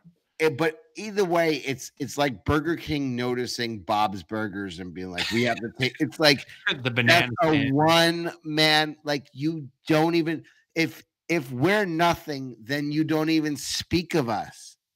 If we're nothing, the fact that they spend so much, Gail Simone, name any comics. Donnie Cates had to mention us. Why did you have to mention us? He mentioned in his feed the other day that he wrote 80 comic books this year. I mean, that is impressive. I mean, that is massive. Most of them are good too. Yeah. Why would you pressure? Why would a guy with that much productivity mention a nothing movement from nobodies? Like pressure, probably. I mean, he's not gonna why is there any pressure? People like that Tamara Bonvillain who chase these ghost zombies like Nazis while she works with that rapist. Like it would be like, all right, Nick. Yeah, you have a successful law firm in Minnesota. It would be like you becoming obsessed with a first year out of college law firm guy in Tampa, Florida, who has no cases, and you just spend all your day being like, fuck that guy. Blah, blah, blah. It's like why? No, let me analogize it. You look like a maniac. It's a pretty simple reason, Cecil. Like, and Richard talks about it all the time. It's like before Comicsgate came around, everything from CBR to Polygon was nothing but tongue bathing. It's just like that sarcastic, and everyone was doing videos on it. That article at Bleeding Cool were like, are we living in the golden age of comics? Because everything gets 8 or 9s.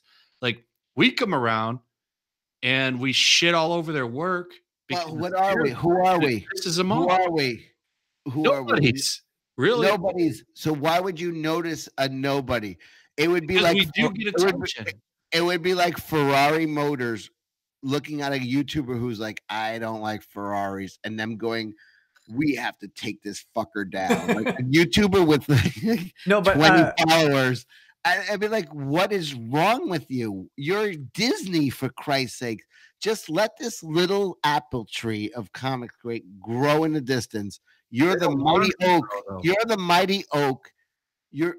We're literally nothing to you. But let me the fuck are you looking at us so much? Let me analogize that. Because you mentioned me having a law firm and then making fun of or like focusing on some guy in Florida, right? Like that even practices a different type of law. Like just make it as ridiculous as possible. But this happened. So I don't talk about this much on my show, like specifically, but I've only been a lawyer for about 3 years. And my practice is what I want it to be. And I get to spend plenty of time with my family, and I get to do this stuff, and that it's great. It's great. But I'm a little guy, right, in the middle of Minnesota.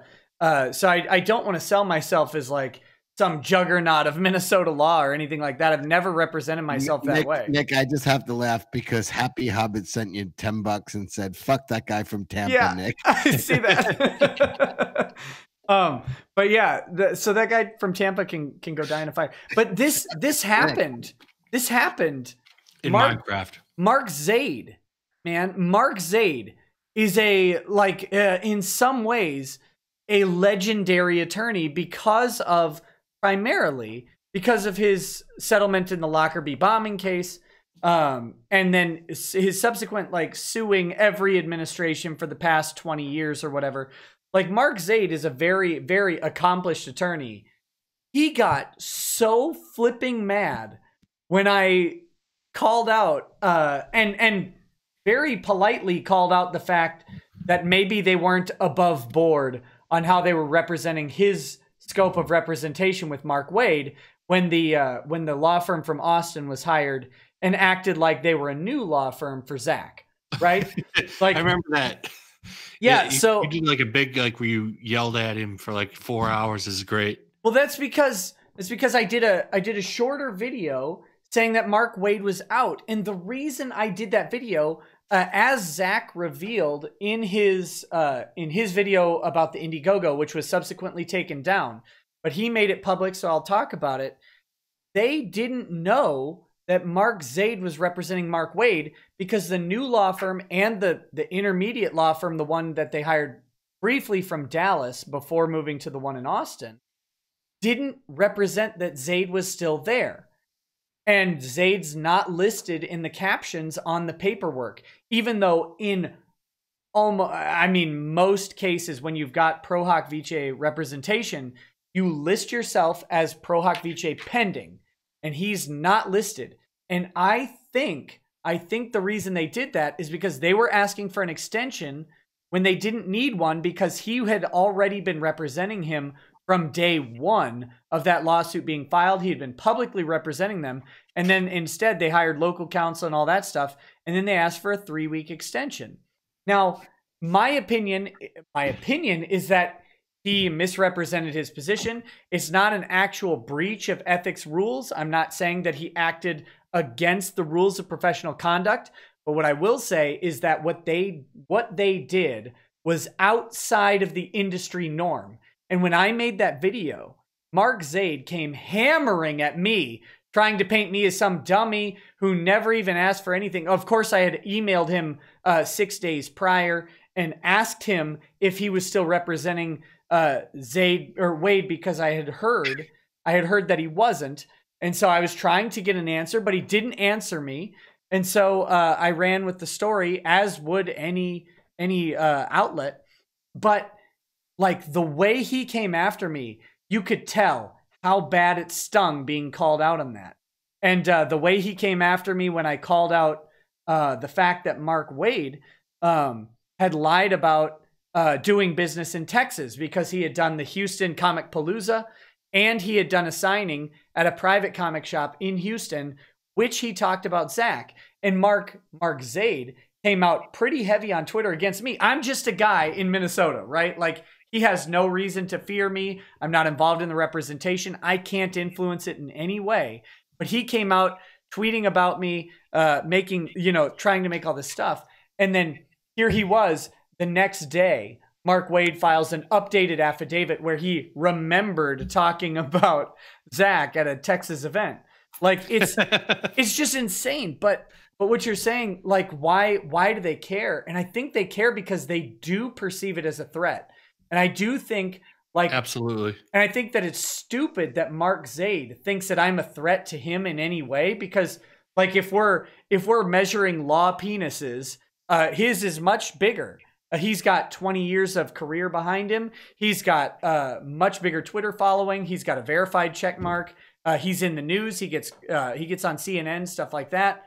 I'm just a guy. I have no aspirations other than, one, doing what I can for people in the middle of Minnesota. I'm not. Yeah, Nick, I'm not. I was not paying attention, but I think the takeaway from what you're saying, the takeaway is Mark Zaid has a much larger cock than Nick Zaid. Yeah, that's clip it. Flip it. If I could just, I We'll could see. just summarize it into one sentence. Yeah. And someday I'll walk up to him and we'll actually sword fight. I think will be the way that works. But no, I'm rooting for you. Me too. I'm gonna Thank go make you. a drink. Yeah, sounds good, buddy. But I do think the ultimate takeaway is that for whatever reason, and maybe it's just pride, maybe it's the sin of pride, that I think that's the first sin. That pride is the first sin. That's Lucifer's sin. I think that honestly, guys like you, guys like me, and guys like a lot of the Comicsgate creators maybe we've dealt with pride enough to say, you know what, like people are going to see us the way they're going to see us. And that's fine. Like we're okay with it. And it's a hard thing to get past, I think, for a lot of people. But I do think that maybe we've gotten, for whatever reason, like whatever life circumstances brought me to stop caring what people said. Because that mostly happened. I mean, for the most part. That's actually a huge personal accomplishment for anybody. And for you to say that, to not care, but if you're doing something that you feel is right and you continue doing it within, in defiance of what people are, you don't care. Well, because at some point you realize that one, someone's not going to like you. And for me, I don't know. I think it coincided really well with me actually getting a law degree, because once I got it, and I don't put any value or import on my law degree. I don't worship it. I don't even have it up on a wall or anything. It's in a box somewhere. People want me to, family members want me to frame it and put it on the wall. I'm like, I don't care. Like I went to a school. It wasn't Harvard or anything special or anything like that. So, well, because that particular strip mall went out of business, and you. No, but it's the idea that once I got that, my attitude changes. Like, okay, now if someone yells at me, it doesn't bother me, including judges. And by the way, a judge will take you in the back into their chambers, and they will ream you out for whatever perceived issue they have. And nowadays, if a judge does that to me, I just fold my arms and go, all right. I don't, sorry, judge, you didn't like what I did, but it's still legal. And you have to address the legality of what I said, and not how mad you are that I said it. Right. And I don't know if it's just that or what, but I've self-inoculated to the criticism of other people because I just don't value most people's opinions outside of particular people that I care about or have invested in. Some anonymous person doesn't like me. Okay. That's fine. I agree. I feel the same way every time in front of a judge. I'm not a lawyer, but How many times you've been in front of a judge, Cecil? I've won 3 times. I've been in Manhattan Central Booking, 1 time in Queens, 2 times in Manhattan, once in Queens. I've been arrested, believe it or not. I did well in the Tombs. What were you arrested for? I was so white that they thought I was a mass murderer. No one fucked with you. I was just so straight laced at the time I was arrested that I've had I don't want to talk about it. Everything was alcohol. Everything's been alcohol related. But 2 disorderly conducts, but I got them right, fined and off my record. You got disorderlies. I have 1 disorderly and 2 1 drunk drive and 1 drunken behavior. Anyway, never had the drunk driving. I could have been caught a few times. Never caught though. I had to spread my cheeks, and the guy had a flashlight in his mouth, and that was at the Queens lockup. Oh, every lockup, man! Yeah, you got to spread them every lockup. Yeah, you got to spread them. People, I'm a good boy. I've only been to jail to visit my clients. Well, good for you. I've had to spend time in an intake, and then one time, because it was the weekend, I had to go through the processing because I couldn't get the I couldn't get the bond out until like the Monday. Oh, that sucks, buddy. Yeah. Intake sucks though. It's so much better when you get in there because then you got a TV and a bed. Like, yeah, the worst part is the fucking intake because you literally like have like a slab ground concrete floor. Yep. Toilet paper. It sucks. Everybody thinks that the tombs in Manhattan is the worst lockup, but really, the Queens one was so bad that even after everybody got the like cavity searches, a guy pulled out a joint in our cell. I was like, how the You know where it was. This is a urethral blessed joint. Sink. I mean, I'm not saying I didn't take a hit, but I'm just saying. He's at the sink getting it wet so he can pull it out. Oh, rude. You want to hit this shit? Can you wash it again, please? Can you put some soap on that thing? I didn't want to be rude. Don't worry, it's look good. I've got to catch up on a couple chats real quick. You do you. Yeah. Plum Logan says anime and manga are for wicks. Read Dostoevsky. And everybody should read Dostoevsky, whether you like manga or anime or not. He's not Japanese, by the way. It's a Russian. Yes. Appropriation. A Russian manga. Yeah, if you don't read Dostoevsky, I hear you get polonium for Christmas. At the end of a needle. Yeah, Cormoran says it puts the ballot in the box or else it gets the hose again. I think that's a reference to your mask. Dave Davison says, few rye is much better than the bourbon. I'm drinking it right now. It's from Evanston, Illinois, just north of Chicago. It's the birthplace of the Prohibition movement. Wow. I'm really enjoying this bourbon. I'm in my third glass right now. Landon, I'm pulling the cork right now. I am pouring. It's really good. It's a little sweet. It's got to be 65% corn. It's a little sweet. Pour in front of the mic for me, Dad. I already poured it. Aww. Landon McInjames says, sorry for getting so drunk yesterday. Guess top 3. So this is to you guys. Top 3 anime from each of you. Okay. Well, then here's... God, you go first. I would say, of course, Dragon Ball as all of them. And then I would say Full Metal Alchemist, Neon Genesis Evangelion. Full Metal Alchemist Brotherhood, actually. Oh, okay, good job. Here's where I am on anime. Out of the blue on my own, I just watched the full Cowboy Bebop series. Oh, that's good. Yes. And I was like, oh, that's great. And then a friend of mine who was very into like all anime said, oh, that's the best one of all time. And by him saying that made me stop watching anime. So I literally watched, it was like somebody saying, I watched, that happened to me like maybe 10 years ago. I watched a Indianapolis 500, which I've never watched from beginning to end. But I watched one race and then first place changed times like 5 times in the last 3 laps. And it was within 1 second. And the announcer said, this is the greatest race in the history. I never watched another race. I was like, oh, I just watched the best one. They were screaming, this is the best one.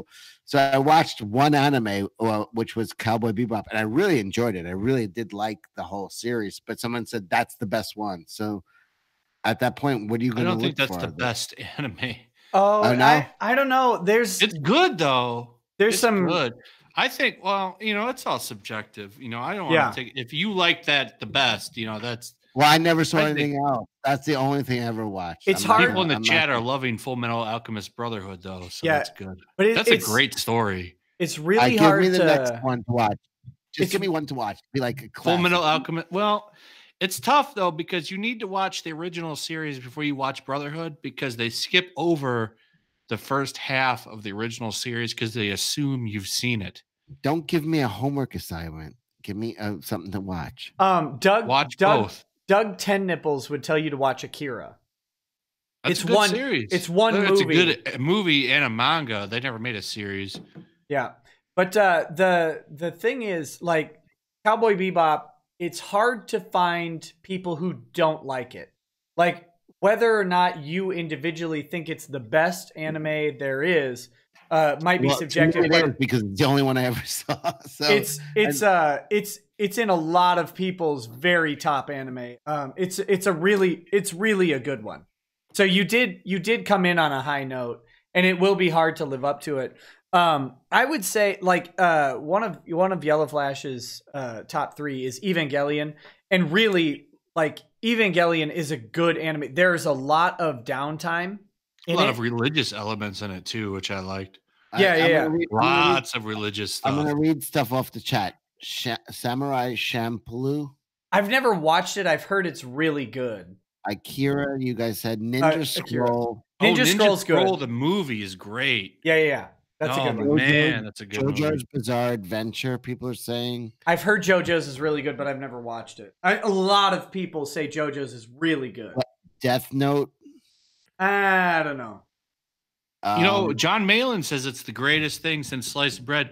I actually have the complete series on Blu-ray. I bought it for like $20. I have not watched it yet. Yeah. Okay. I need to sit down and watch it still. Someone is bringing up Outlaw Star. Outlaw Star is really good. You tell me. Somebody just coming off of. You know what I like right now is My Hero Academia. Is that a animation? Well, yeah, it is. But if you like American comics, I think that's a good translation because it's all about heroes. One Punch Man, Kevin Chang is saying. Is that One Punch Man is like a satire on a lot of anime.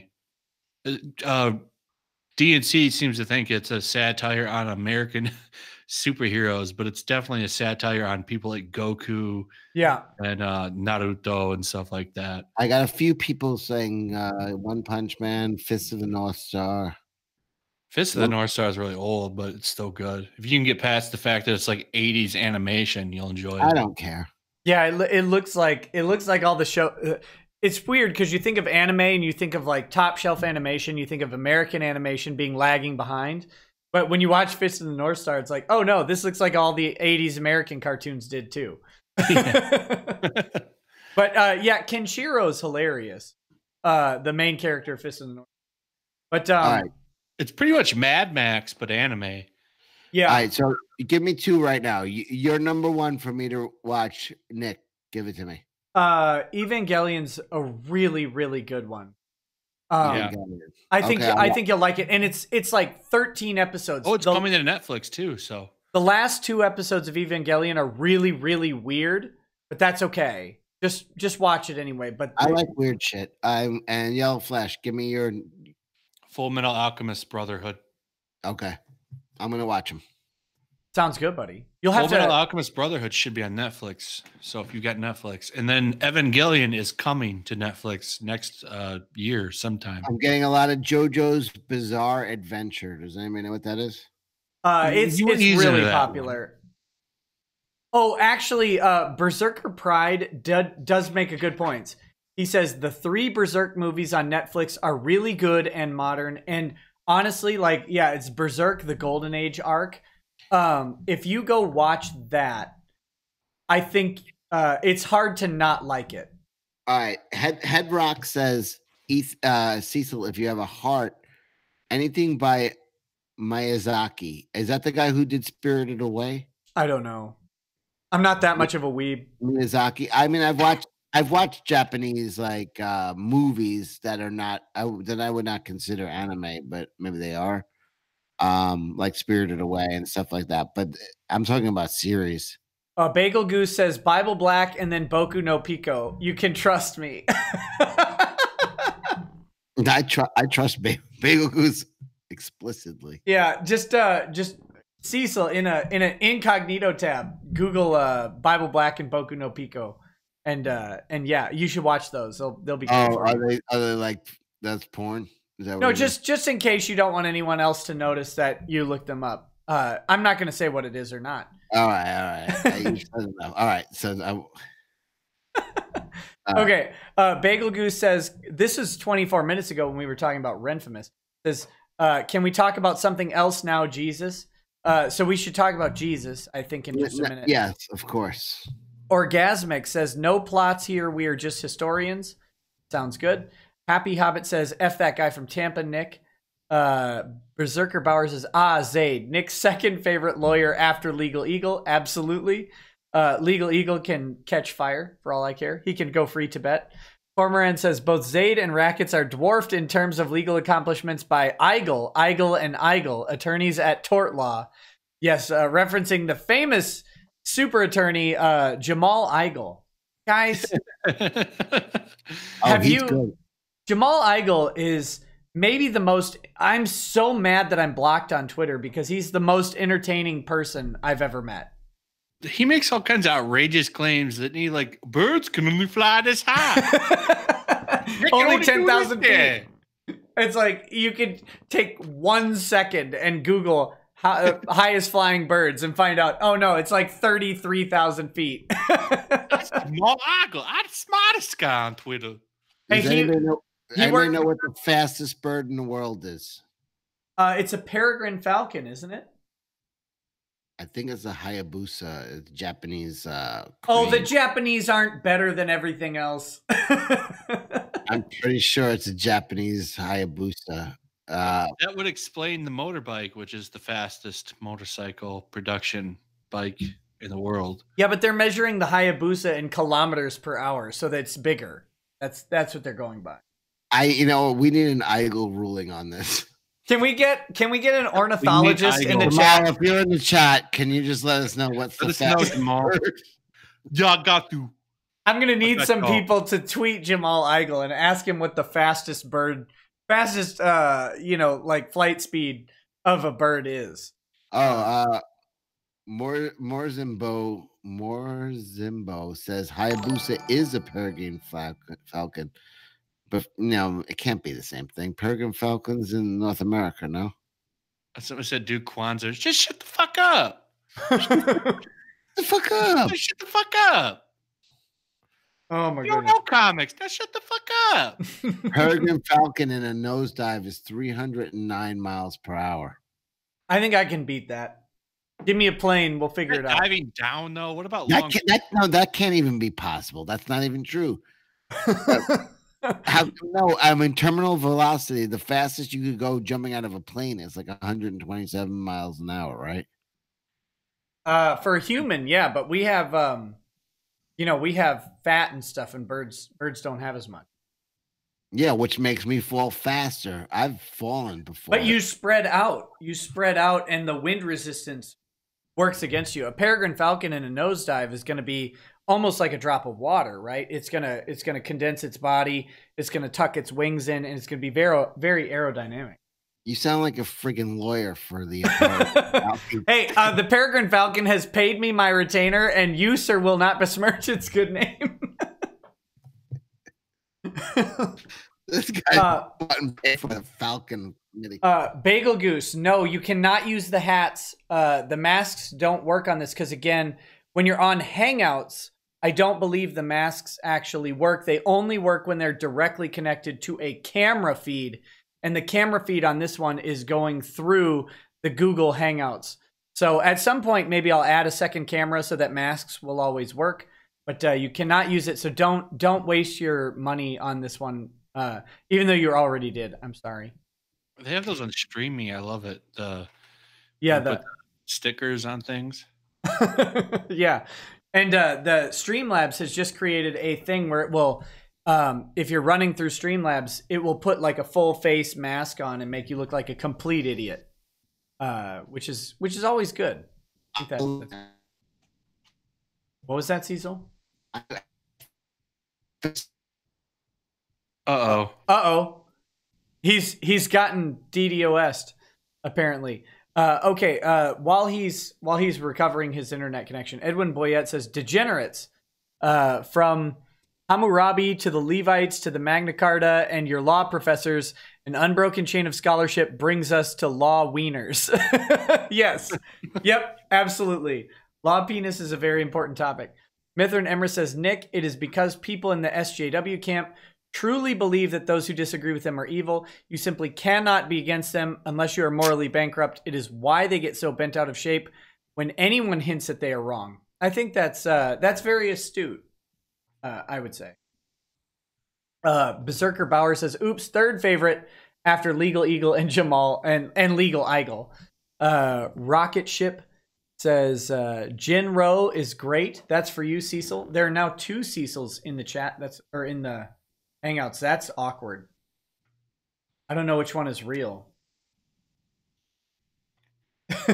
Oh, he must have dropped out. Yeah, I think he's having some internet trouble, so we'll give him a quick second. Landon Mackinjames says, "Give me a genre. I'll recommend them anime, not slice of life."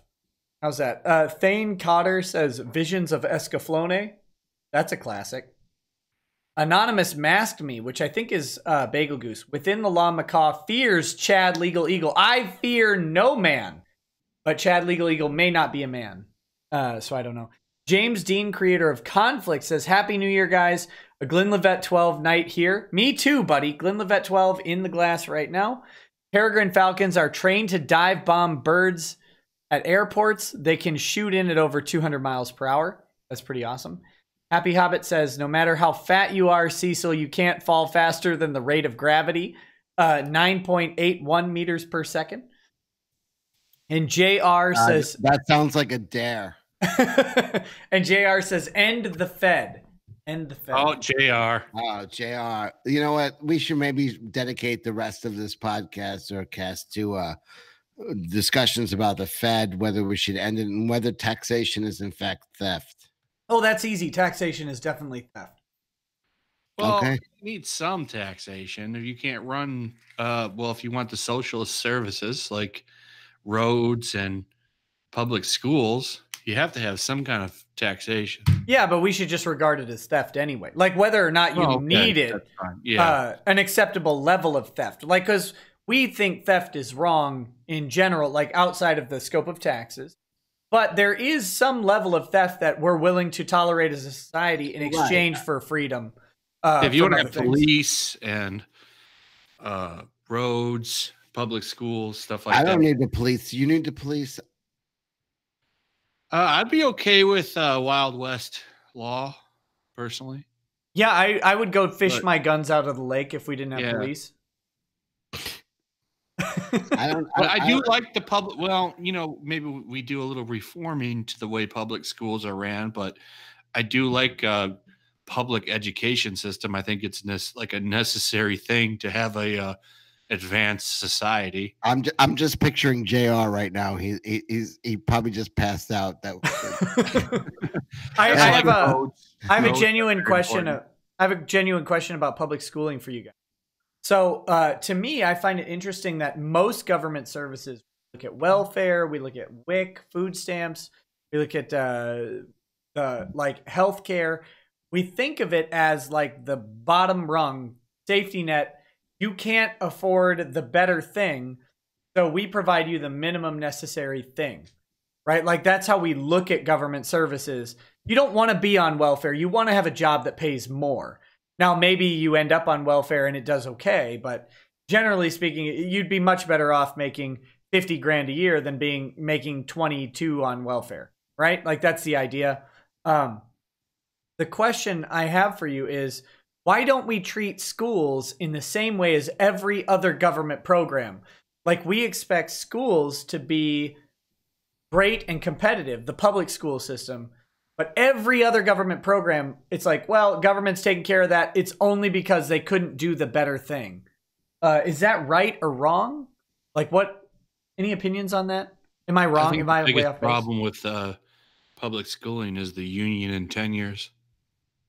I have to respond to somebody in the chat called Sinashem66. He says, "Cecil, what about the theft that you've committed? You've stolen all of our hearts." Sorry. That was so bad that I loved it. That's good. That's good. Yeah, I don't know. You know what? I don't need a lawyer for this. Guilty as charged. But do you guys have any opinion on what I said about public schools? Like, because that's my problem with public education, in my opinion, is the unions. I think that is a huge problem, actually, because when you've got a bad teacher, you've got a union right there ready to protect them. Oh yeah, and in New York City, the stories are like legendary of like, you know, those are the ones that go around the whole country just because the size of the education system in you know the boroughs, there you know millions of kids, and it's like they have the rubber rooms, which are, you know, guys who literally have been caught fucking their students sitting in a class. As long as they show up at this building in Queens every day, they get paid. And people spend sometimes, you know, 15 years just finishing out their pension, you know, spending Right. It's legendary. I'm a Democrat. I'm, you know, but there's stuff like that that kind of crosses across where you're like, yeah, that's wrong. But they're obviously doing it for the votes. They're telling, you know, the teacher union that as long as you vote for us, you're bulletproof, basically. I saw somebody say that, you know, they can't even do math or read in New York. Well, I think that's more of a thing with the left behind stuff. You should be held until you are capable of doing everything. Special ed, where you catch up slowly. That's not the way to go. Keep them there until they learn and then move them forward. That's another problem. I'm fine with kids not learning how to read and write at this point because that makes me more marketable.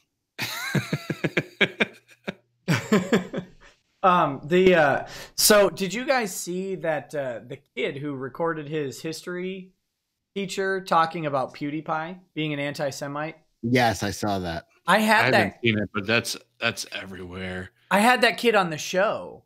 Oh, you did? Did you really? Yeah, he said if you even promote PewDiePie, then you're promoting like. Yeah, he said if you retweet you can him get arrested, you can get arrested. Yeah, and fine. I'm very invested in PewDiePie. Both of my channels are subscribed to him right now because of the whole. What is that? That whole T-Series thing going on? Yeah, T-Series can eat a bullet. Wait, I can't say that. T-Series can eat something that will make them uncomfortable. Die in Minecraft. Although, if you eat a bullet literally, I think that would probably not go well. At least when you have to poop. But no, I had this kid on. He was 14 years old, and I was worried, honestly. When he told me he was 14, I was like, oh, great. This is going to be a disaster. But he was like calm, collected, smart. He was a Russian immigrant. Actually, he immigrated here when he was 5, turned 6 in the U.S.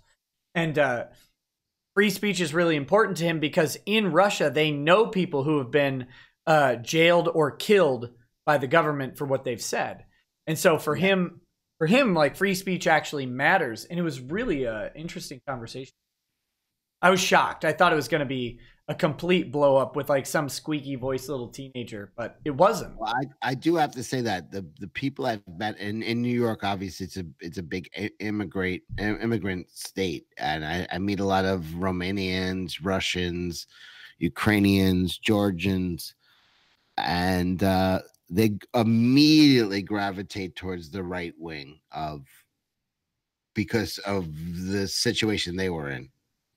And yeah, I think that immigrants from Eastern Europe are actually more prone to become Republicans because I don't know why exactly, but because right now the pendulum of libertarianism and conservatism that supports the ideas of free speech, the pendulum of that is swinging in favor of Republicans, even though, and I'll say this very candidly, Republicans have a bad track record on it. They have not been good on it until very recently, when they have fallen sort of out of public favor.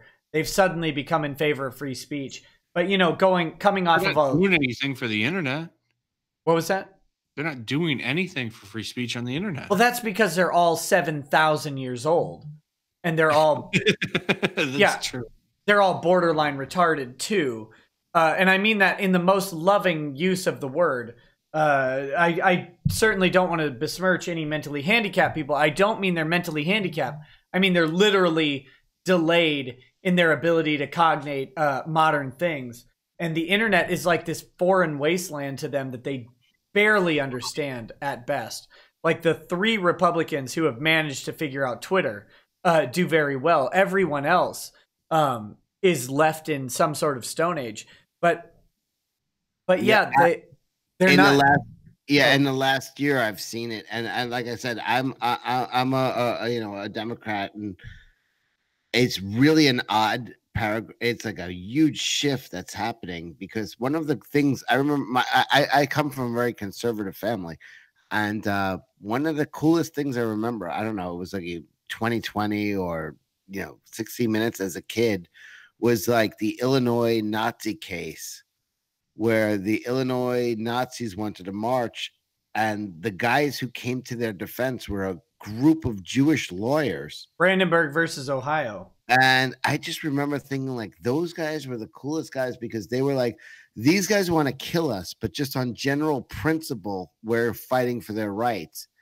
And honestly, that's part of the reason I became a liberal, I think, is that. And now the modern liberal party is so opposite of that, the Republicans are becoming more free speech than the Democrats, which is like a freak out for me, honestly.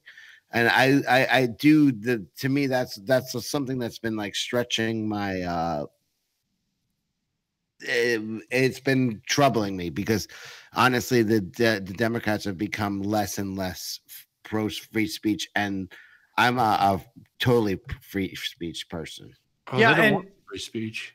No, it's the problem is that the people in power want to keep power, and that's a symptom of the position, not of the party. And so once they get, their free speech until they get that power, and then they start to fade off of it, because it no longer suits them. Once they're the majority, or once they have the popular consent of the country, it no longer suits them. Yeah, no, it's troubling for me right now, like, honestly, because the guys who were called the Nazis and are not they're calling Nazis on. I watched it happen to like Ethan and Zach and people that politically I'm opposite of, and I'm watching them be called Nazis, and I'm like, you guys are insane, right? I mean, I saw something that said like 60% of millennials don't even have any idea what the fucking Holocaust was. So that shouldn't be too so that kind of explains why they think everybody's a Nazi. Passion for Drawing says that Cecil is pro slurred speech. I did see that. I am pro slur. I am not going to get as fucked up as I was last night. Last night, I mean, I had a 6-hour stream last night. I took it down. Yeah. I tried to listen to a little bit of it, and it was so cringy on my part. Like my spine started like shriveling up while I was listening to it. And I was like, this is awful. I kept telling the same story over and over and over. Let me catch up on some of these chats. Beige Devil says, Nick, why do you hate Legal Eagle so much? Real answer, please. The real answer is that Legal Eagle is not just a YouTuber. Actually, he's not a YouTuber. He is an ad. He's an ad for his How to Succeed in Law School business. It is not disclosed on his channel in any open way, and I think it's a little disingenuous of him. All of his meteoric rise is a little confusing. It almost looks like he has a side business and he invested very heavily in promoting his YouTube channel through money rather than through just doing stuff. I don't know if that's true. It just looks like that. And he gives very vanilla and boring opinions on some big topics. Like the big ones are BetterHelp, which he said BetterHelp was probably just fine because they're just connecting you to professionals, and you really shouldn't worry about the fact that BetterHelp was selling themselves and really misrepresenting their billing scheme. They were just hooking you up with a professional. Did they have a website that you want to promote? BetterHelp or Legal Eagle? Either one. No. But if you Google Legal Eagle, you'll find his How to Succeed in Law School thing, and it's very basic and it's just, I find his channel to be disingenuous. I don't find it to be legal opinions. I find it to be completely watered down to Is he promote available his in the business. greater Minnesota area? No, he's from like, I think he's from Washington State, but I don't actually know. I don't remember. Legal Eagle in Washington State. And remember, even if you are in the greater Minnesota area and you get into some trouble, call Legal Eagle. Yeah, thank you. Thank you, Cecil. No I problem. appreciate that. Next is Danny Agent 87. What are your thoughts on the vape shop incident? And what are the legal ramifications for both customer and ex-employee get into court of law? $1.50. So that must be, I don't know what that means. I don't know. I haven't watched that video, but I doubt there's much legal ramification for either. Vape shop incident, vape guy got fired for discriminating against the customers, and that's probably, unfortunately, that's probably the right answer. Like, he was messing up the business of whoever owned the business. And that's just not your place as an employee to try and deny service based on political opinion. One, I think you shouldn't deny service. That is one of my biggest gripes in the world is you don't ever, like, don't fuck with money. Right. Like, I don't get never fuck with someone like the guy. That's an employee. If I was the owner of that place and I'm like, you are, because how many people did he turn away that didn't videotape it? Right. Exactly. And then, of course, that video going viral puts that vape shop in a very compromised. Compromised. But there might have been hundreds of people that he was like, I'm not selling to you because I feel like, I don't give a shit if I own a business. You're selling to everyone. I don't give a fuck if it's Charles Manson.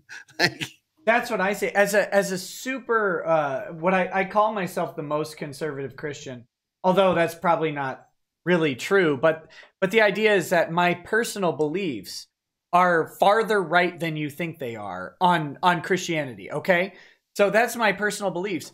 You can have the bluest haired, pre-op, I identify solely as a woman, you must respect my pronouns, hate men or whatever, come into my office. I will treat them with absolute courtesy and respect. So and I Ren. will. Yeah, exactly. If Renfamous came into my shop, I would treat her with the utmost respect. And I would say, look, what can I do for you legally? Here's what my opinion is. If you want to hire me, of course you can. That's up to you. It's actually not up to me. And that's how I approach business. And that's how I would advise everyone to approach business. Now, I can't mandate that. But my advice is the only color you should care about is green. The only political opinion you should care about is green. Make your money. Do what you need to do within the ethical and professional bounds of your profession. And outside of that, you shouldn't have an opinion on it. That's my personal. That's me. No, that's kind of radical. That's a turn off. That umbrella guy says, "Hey there, hey, what's up, that umbrella guy? What's up, Todd? Hey there. Welcome to the chat." Gojirify says, "Happy New Year, gents. Happy New Year to you." Phoenix Lord Asterman says, "Nick, have you seen that Manga are getting a new animated series called Angels of Death? If so, do you think it'll be good or just another Ultramarine?" Oh man, don't do Ultramarine wrong like that. Are you guys familiar with Warhammer 40k at all? Cecil and YellowFlash? I've heard of it. I've never watched it or played it or anything. No, I've never even heard of it. It's I love. Wait. Is it a role playing game? It's a tabletop game.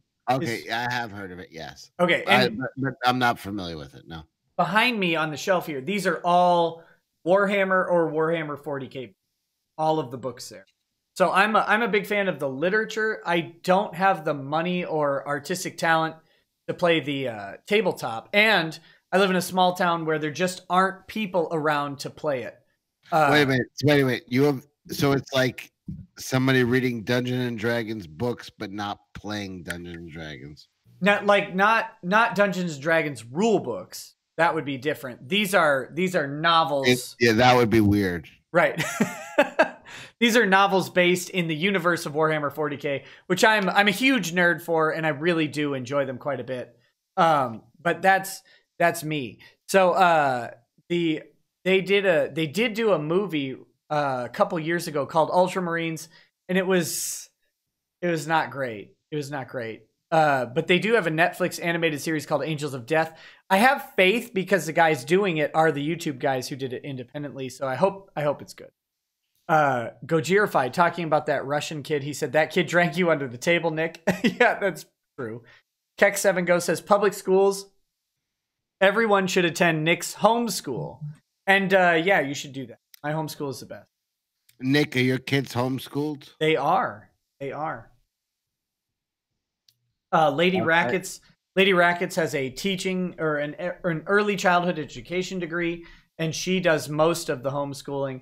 I fill in here and there when they have stuff that's kind of outside of her element. But no, all of our kids are currently homeschooled. I used to have a joke that would not go well with you, but it would be no. like, You can make it. It's fine. In freshman year of high school, I slept with my teacher. I was homeschooled. No, if that happened, there would be problems. Yes. Mithrin Emrys says public school ratings and fundings are tied to attendance and pass rates. Hence the drive to advance students at all costs. It is tied to money. Combine that with tenure and unions, and you have the perfect toxic mix to destroy education. And the thing that bothers me about the truth of that is that public school really cares about day-to-day attendance over the performance of the students. Oh yeah, they want you there every day for that. Like, make sure you're here for the attendance day. Because they literally get paid based on the number of students in attendance at the school. And so that's why they will not allow excused absence beyond a certain number. And to me, if you've got a parent excusing the absence, the kid is performing in the class, the school should have no say in whether the kid is there or not. But they very much do. And I think that's a huge issue. No, I agree. Yeah. That's where all the money is. It's all about the money. That's all they care about is money, money, money. Should be the education over that. But that, when you have the unions, and that I think the unions is one of the biggest problems, is they only care as long as, once they get that tenure, they don't give it unless they cared in the first place, they don't give a shit. At this point, I can just fuck off. Exactly. And I think that's the ultimate answer to most of government. Like, government should exist to the point where we choose to engage in it. Like, if you want to engage in public education, fine. Other than that, F off. Like, I have to, since we homeschool, I have to send a letter every year with our intent to continue homeschooling, right? Like to the school district, because apparently they care. And the interesting thing is they always send out a packet of information for us to fill out. It's not legally required for us to fill all of that out. So we just send a short letter. And every time we go in, they're like, so you're not going to fill out our packet? It's like, no, you can actually go straight to hell for all I care. Mithrin Emrys says, seriously, I've been threatened with action when my failure rate was too high. I believe Mithrin Emrys is a high school teacher. Despite having full documentation that the students had not mastered the content, never got disciplined when I had no students failing in a grading period. Yeah, it's a problem. James Dean, creator of Conflict, says a lot of people in Comicsgate are moderates or even relatively liberal. It's sad how far the left has robbed the Democratic Party of its identity. The far left, radicalization of either side is, it's a legitimate problem. And I actually agree with him. I have never been ostracized for being left wing in Comicsgate at all. And there's a lot of, but we honestly don't talk about politics a lot. Like, we don't talk about race a lot. We don't talk about politics a lot. That's the problem. That's the problem. Is that you're not talking about race enough, Cecil. I brought it up in my stream the other day, and I said I feel kind of gross bringing this up because it doesn't feel like it when we're all hanging out, no one brings it up, but because we're being called racist, it's like, oh, I should bring this up. Like, there was a chat. I wasn't in the chat, I wasn't on the panel, but the next day somebody called me a racist in Twitter, and for being in Comicsgate. And I was like, Ethan Van Sciver had a chat last night, and it was 2 black guys, an Indian guy, a girl, 2 Asian guys. It was a Spanish guy and 2 white guys. And that was just an organic chat. Like, it wasn't like he sits down and picks like who's coming on because he wants to make like the United Nations. He throws out an open net on his thing. And that's who it was. Sounds like a likely story. This is all planned, I can tell. No, but it's legit. And I'm just like, stop calling. Like, it's part of the reason that I gravitated towards Comicsgate is just because how much they were being called racist when I was like, there's nothing racist about this. There's no, it's really an open market. And I almost, as much as I like diversity in comics, I'm not even talking about the channel. I'm talking about actual diversity in comics. And I do promote it. I'm just saying, to call anybody a racist when there's no racism there, it actually turns people who are left-leaning against you. Like, you will actually turn towards Comicsgate eventually. Yeah, I think so. And I think that's the thing is that somehow in 2018 not talking about race became implicitly talking about race in the minds of lunatics.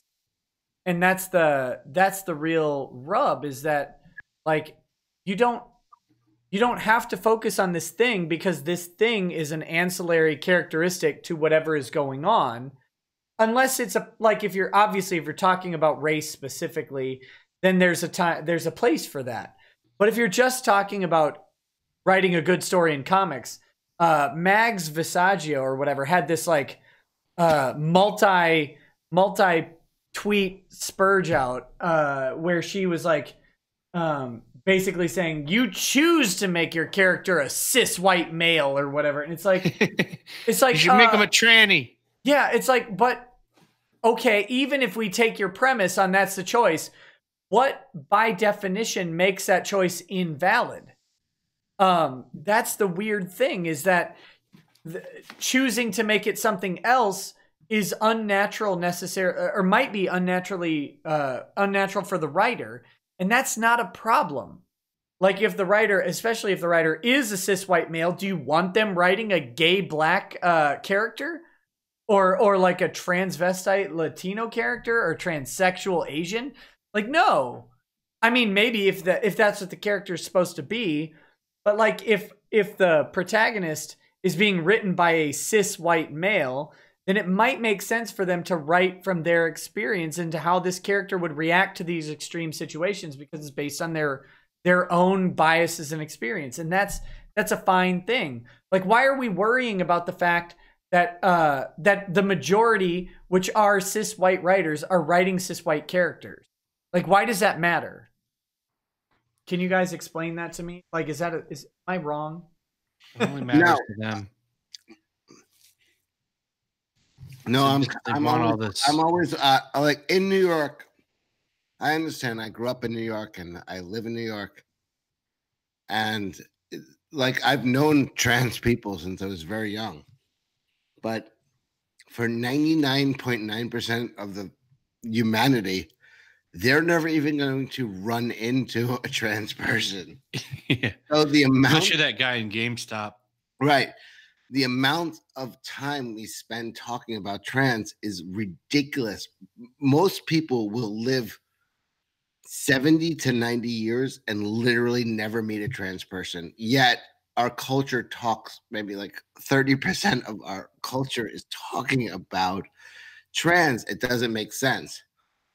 It honestly doesn't make sense. And I've had friends. The weird thing is, I had somebody I worked with for years, and he finally invited me over to his house, and his girlfriend answered at the door, and it was a woman who I knew, who was a trans.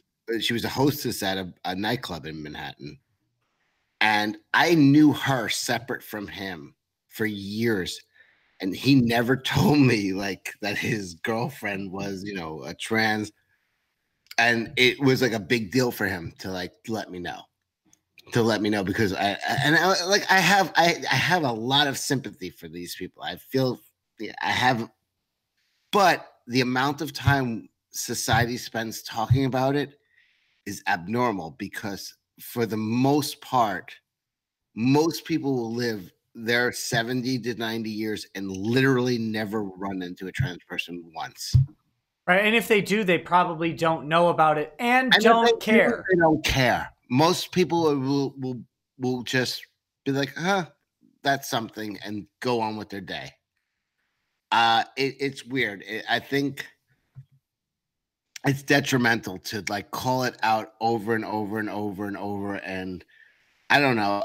There's something for it. And like I'm very pro. I would hate to see the person, you know, the people I know being hurt, or I honestly, they have enough problems, and I don't like, why go out of your way to hurt them? That I understand, but why go out of your way to over talk about it? Like there's I don't know if I'm making sense. I'm a little drunk right now, but the amount of time we spend talking about trans things is so over proportional to what it is actual in your life that doesn't make sense. Yeah, absolutely.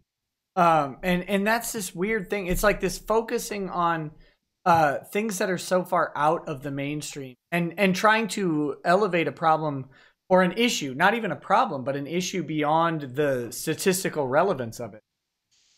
Like pretending, if you do a survey of TV shows, like dramatic TV shows, you'll find a far higher percentage of non hetero characters in it than you encounter in day-to-day life. And it's like, okay, I get it, but why? Like, why is this I don't know. Well, yeah, they want to. So if you've noticed, like, masculinity itself has been under attack for a while. They call it toxic masculinity now. Right. And I've been debating doing a video on it now, because it's like some deep. It seems like even on YouTube, if you talk about this trans stuff or anything like that, you get instantly like struck and all this stuff. And I found this Vice article, and they're like, these pictures prove that masculinity doesn't have to be toxic. And it was literally like dudes in like booty shorts and rolled up shirts, and this guy sitting on the beach with his legs pressed together like a woman. And it's like, this is the masculinity that's not toxic. It's almost like they want to flip the gender roles. That's what it seems like to me. Like that the mainstream wants to flip men into women and women into men, and it really confuses people. I have a theory that this is why sex rates are down, that why, like, you know, people aren't having, like, you look at like Japan, like they can't even get their people to have sex and have babies. It's happening here. Like, you see sex rates going down even in this country. And it's a big theory that I get into, but that's the crux of my argument is that the gender roles are being forced to flip, and it's like confusing people and fucking with human nature itself. I think YellowFlash, that makes sense. Japan needs to import more American incels to have sex. Well, they're afraid to even touch a woman in Japan. That's like the number one fear for guys, and it's happening here too. I just read an article the other day that Mizzou is making it so that you can't, like, if you're physically bigger than the woman, you shouldn't ask her out because it's intimidating. I mean, that's just a small thing. Like, they're making it so men shouldn't approach and talk to women. Yeah, how could you talk to, like, the average man is going to be bigger than the average woman. Exactly. Like, that's just well, unless it just makes like courting and sexual encounters like more awkward, more they're just weird. Trying to get more wiener for fat chicks. Yeah, that's what will happen. But I mean, there's so much. You get into this all day. Like, there's stuff that shows like 80% of women are only into 20% of men. So like, literally like it's being set up now. So if you just like have the confidence to go up and approach a woman, she can say that it's sexual harassment. If she Right. thinks you're ugly, right? It's subjective.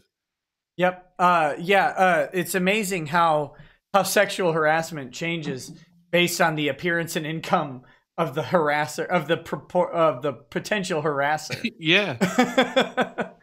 I love those social experiment videos where like the guy dresses up in a certain way and asks to go on a date with like a super hot chick walking around, and then she tells him no, and then he goes off camera or whatever and comes out like dressed up super nice, and then a sports car pulls up and he's like, "Hey man, I got your car from the wash or whatever," and she's like, "Hey, I'm available." And he's like, "Weird, like 10 seconds ago you had a boyfriend." You know, that's those videos crack me up. They're probably fake some of them. Yeah, I was gonna say they're probably all fake, but I don't care. They make me happy. There's an old Saturday Night Live skit with Tom Brady where it's like a fake HR film, how to act in a workplace, and it would be like Tom Brady would walk in and like totally hit on like the secretary, and like this is the right way to do it, and then it would be Rob Schneider come in and he would do it, and it would be like, this is the wrong way to do it. And he was literally saying the same thing as Tom Brady, and it was so funny. They kept doing it, and at one point, Tom Brady's walking around the office with like a suit on but no pants, and the other guy is like, and then Rob Schneider is like, "Can I take you to lunch?" And they're like, "That's sexual harassment." It was really funny. It was an old skit. It was probably, I don't know, 15 years ago, but it was really funny. But it was like, yeah, it depends on how good looking you are when you're asking the girl out, whether it's sexual harassment or not.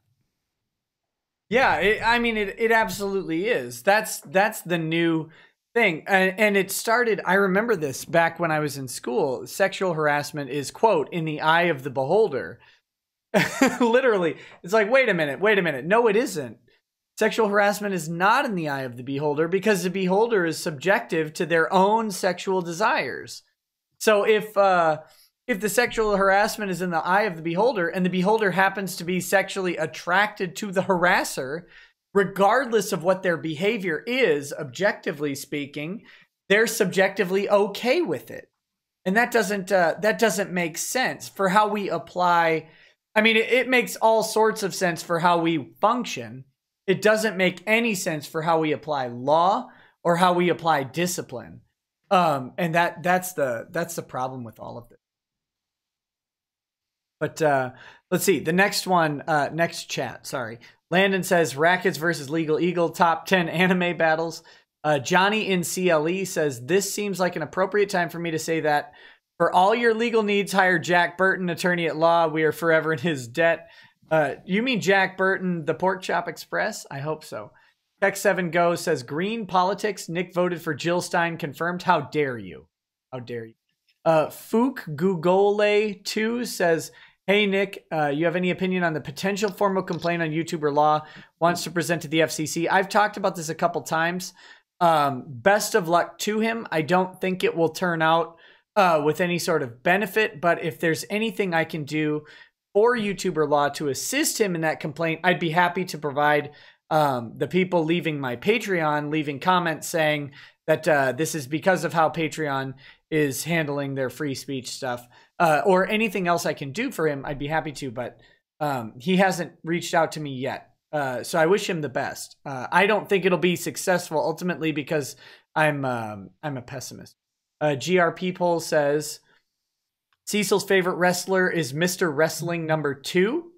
That's a lie. That's a dirty fucking lie. It's not my favorite wrestler. I don't know who my favorite wrestler is. My favorite wrestler might be Adrian Adonis. Who's that? He was like he was kind of a tough guy in the 80s, but then he became morbidly obese. Oh, perfect. And he took on like a very gay persona, and then I really like that guy. I don't know. And he was always a mover and a crowd mover, and a great heel, and I loved Adrian Adonis, and that might be my favorite wrestler of all time. Well, there you go. I don't have a favorite wrestler of all time. YellowFlash, do you? We put it like Stone Cold and The Rock. Oh yeah, well, I mean, those guys are fantastic. That's the late '90s guys, and yeah, back when Stone Cold, I remember he had the daughter of Ed McMahon, like Elizabeth McMahon or whatever. No, Vince McMahon. Or Vince, yeah, not Ed McMahon. Ed McMahon's the Czech guy, the big giant. And her name was not Elizabeth. What's her name? I don't know this. Is it Shannon?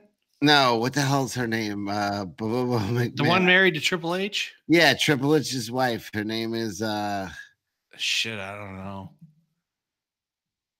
Well, either way, Stone Cold somebody in the chat. What the hell's her name? Freaking me out that I don't know. Is it Elizabeth? I think it is Elizabeth, right? No, it's not Elizabeth. Stephanie McMahon. Stephanie, yeah. Miss Elizabeth thank you. Was the Macho Man's wife. Okay, so he had her on. He was like, he basically said that he asked her if she would share a beer with him, and then he shook it up and sprayed it all over her and made fun of her. And that was back when you could do that in wrestling without it being like some sort of big PC faux pas. And that's what I miss. Everything is. I hear it's in the SJW era now. Everything's a faux pas now. There's nothing can be said. Absolutely. Happy Hobbit says, sounds like a racist chat to me, Cecil. That's the one you were mentioning earlier with EVS and all of the minorities. The white man lording over the minorities. He was lording it over them. It was like minorities on parade. It was look at all my minority friends. Good job, EVS. I've got Asian friends. Here they are. Nate Civil says radicalization is so bad that I was left wing, but somehow in the last 5 years I'm suddenly right wing. Beliefs didn't change, just the measurement. And that's also how Mark Zaid got a big piece. Beliefs didn't change, just the measurement. Mithrin Emrys said, of course, white writers shouldn't write minority characters, Nick. Instead, they should give up their jobs to a tranny so they can write their experiences. But co-opting a cis white male character and making him gay, trans, minority is okie dokie. So here. I agree. So that you agree that it's okie dokie? Yes. Okay. So you have no problem with like Riri or any of those characters? I mean, I don't have a problem with the characters except that like they're not compelling. Like I have no problem with a black teenage Iron Man except that the way they wrote her was bad. Like fine, what is it? She forced her teacher to say, you need to oppress me. I like the idea of there being, it would make sense. It would actually make sense in the world where Tony Stark lived that there would be a black girl who was like, I want to be Tony Stark. Why not? But yeah, you're right. The whole part of like, tell me that I can't be him. So that part doesn't make sense. They're writing shit badly. And who was talking about? Maybe it was Zach recently who was talking about, mutants in 2018 would not be the same way that mutants would be treated in 1968 when Stanley, like they would be heroes. Like we celebrate the different now. So to keep writing them as being persecuted doesn't make sense. Well, they should totally change this, which is weird because I read all these stupid comics and review them, and one of them was like muties go home. It's like, well, where are they supposed to go? They're fucking born in America. So where's their home? They're American citizens. No, listen, I want stuff like that to be well done, but it's so bad, it's so badly done. It's so ham-fisted and it's so bad that it's embarrassing. And honestly, I like I said, in Comicsgate, there's a lot of liberals and left-wingers who are just like, no, I'm here because it's embarrassing. It's embarrassing. Right. And that's what I liked about Into the Spider-Verse is that, and I've seen most people seem okay with Miles Morales. And I think, at least based on my exposure from the one I movie, have never met a person who did not like Miles Morales because he was black. I like Miles. I liked him better when he was in his own universe, though. They moved him to the main universe, and it's like, well, now he's like sharing the name. Like, it worked better when he just took up the mantle. Now it's just like, well, now he's Spidey. No, he's still Spider-Man. I mean, well, because Peter Parker got himself killed, right? Well, that was he. Miles started in the Ultimate Universe. And that was where Peter Parker died, and he took up the mantle. But now they've moved him to the 616, which is the main universe. And it's like, well, now he's just like stealing the guy's name. He was a better character when he was in his own universe, because then he was Spider-Man. Now it's like there's Spider-Men, and it's just weird. Right. Well, in the movie, he exists in the one universe. Peter Parker gets off. He's in his own universe. And like I was. He was black. He was a mix of black and Latino or whatever. And it's completely incidental to the character. Like it barely informs his characterization, other than it's just like, this is just a fact that exists. Like his dad is black and his mom's Latino, and you understand that, but it's not like an integral function of this. And that's what I think was important about the whole movie, as far as like identifying with the characters. They weren't trying to tell me all of the things he had to deal with because of his racial or ethnic background, because they weren't important at all to the story. And I think that absolutely, as long as they do that, that's fine. Like that's a thing that, like, you don't have to ham fist race or ethnicity into a story. You can just have it be a part of him. And it certainly does inform his character. It informs the way he talks. It informs his relationship with his parents, with his uncle, with other students. Like, you can see those things kind of creeping through. It's like, this is clearly not a white kid. And you don't get any impression that it's a white kid just colored black. But like, it's in there naturally. And as long as a character is like that, no one cares. Like, no one cares at all. It's this. Yeah, there was never a plot in the movie where they're like, we don't like them blackie Spider-Mans. Mm-hmm. Like, well, you too dark to be Spider-Man, Miles. Like, none of that was in there. So even the 1930s Spider-Man was okay with it. That's right. Yeah, the 1930s Spider-Man didn't give a shit. Yeah, the 1930s noir detective probably should have immediately suspected Miles as the villain. Right. Look here, Miles. See? Wait, he's black and Mexican? You should be at the railroad. See? You know what? Actually, that 1930s Spider-Man was too accepting of the Japanese Spider-Girl. Yeah, I think so. I think so. Yeah. At that point, he was fighting. He said he was fighting Nazis at that time, but also the Japanese were a big threat. If anything, he should have punched her out and just made everything really. Shouldn't you be in that concentration camp? Yeah. If he attacked the Japanese girl, it would have made things really awkward. Well, they put the Japanese in camps in America, so he should be like, "Why aren't you in the camp there?" Yeah. Franklin, I don't like Nazi allies. FDR says you need to be in a camp, sissy. And then she could say bonsai, and he could give her a real shady side glance. That would have been good. No, I'm not aware of that character. Do you? And either of you guys know that character? I know nothing. She was in Spider-Verse. So there was Spider-Verse like last year, and then this year they had Spider-Geddon. So she was in Spider-Verse. She has the big robot. I don't remember too much of her origin, but she's just pretty much an anime version of Spider-Man, basically. I did a very short review of that movie when it first came out. It was 5 hours long. With Kelsey Shannon.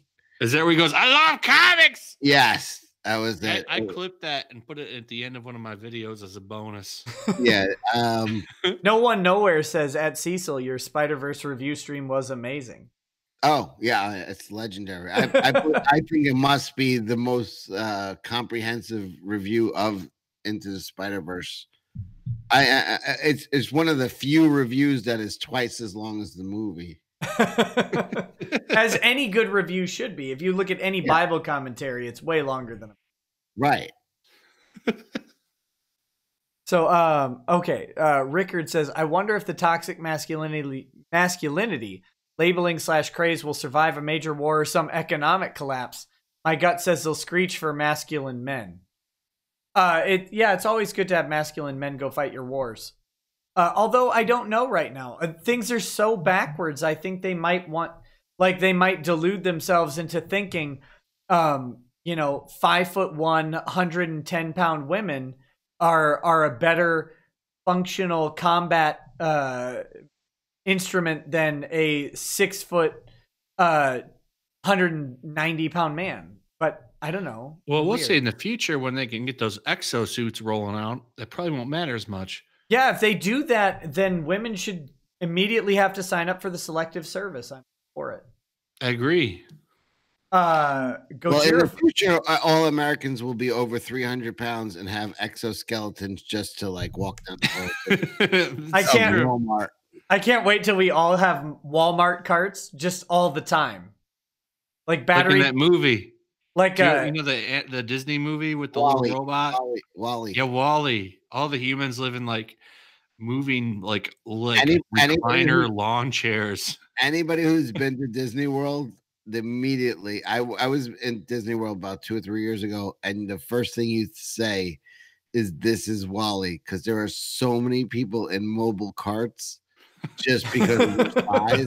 And I'm a fat guy. I have no problem, dissing other fat people.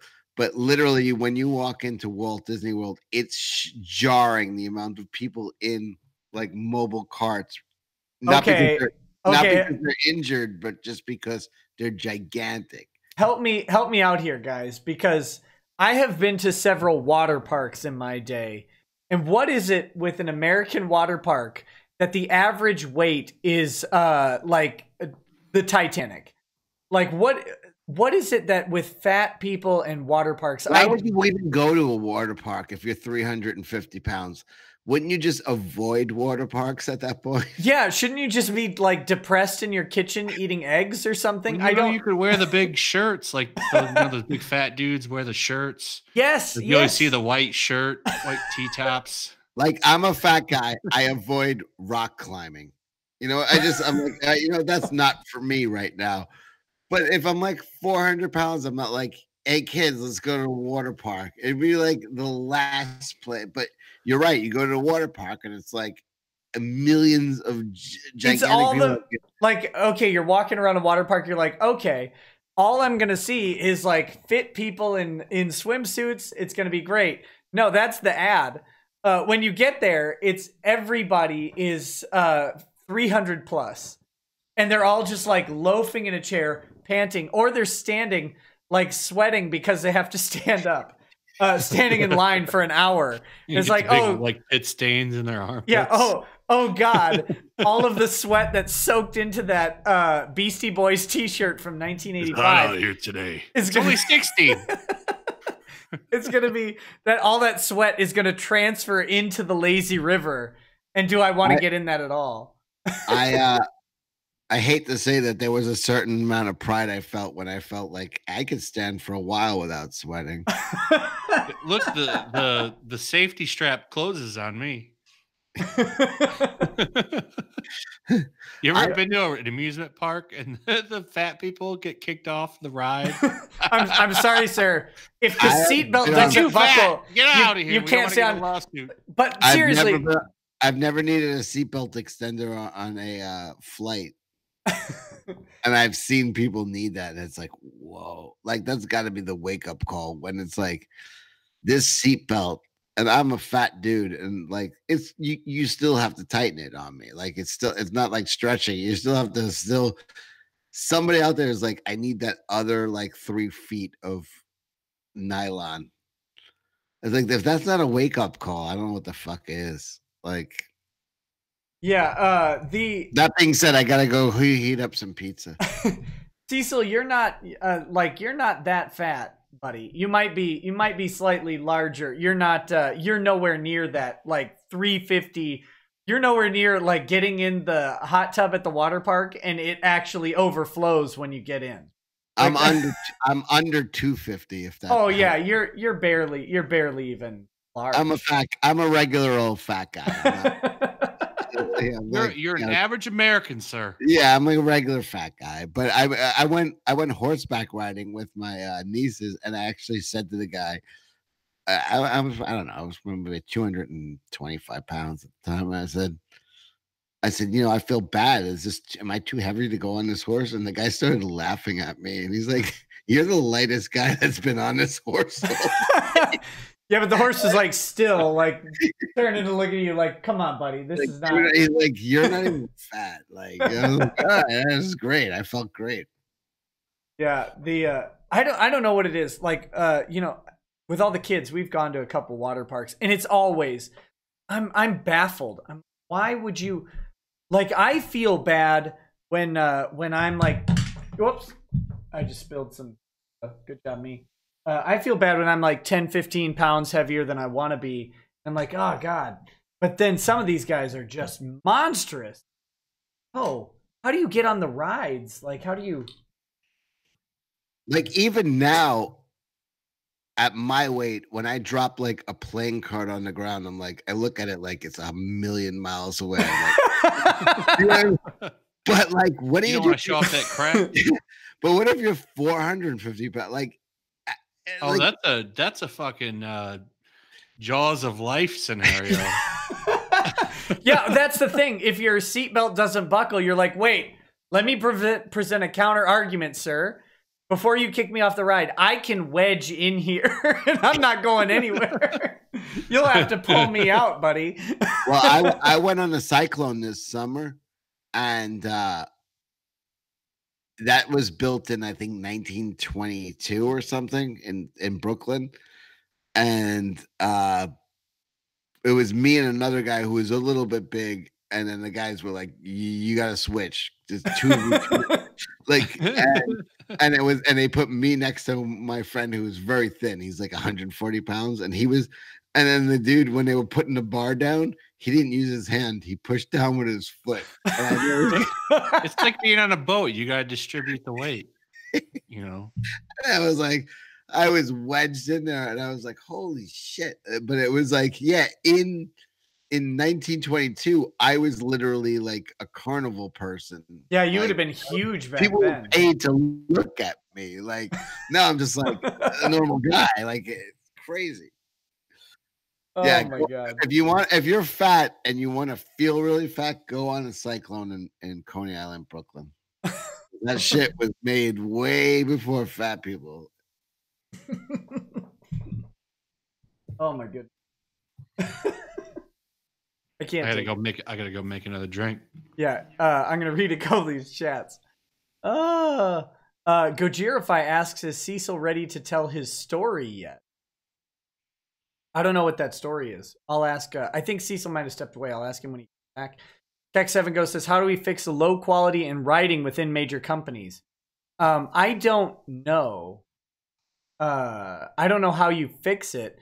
I think the fix is honestly for their books to keep failing and for them to not have a financial sugar daddy like Disney, and for them to realize that they have to make money. So a Disney exec is going to have to go to Quesadilla and be like, hey, buddy, listen, stop it, write better, hire better people, pay twice as much and fire 2 of these idiots if you have to do it. Hire somebody better. Hire anyone who can write a competent story. We're Disney. We write competent stories that sell billions all the time. If you guys can't do it, you're gonna go. And make no mistake, a guy like Joe Quesadilla will go if they keep losing money. That's just how. Sketch Therapy says, tiny donation to thank you for what you do and to thank YellowFlash and Cecil for what they do. Side note, thanks for helping DJD show and Tug on getting flagged. It's my pleasure. I don't know how much help I am to those guys. But I will certainly do what I can and offer my opinions on their issues. The false flagging from these giant vaginas has to stop.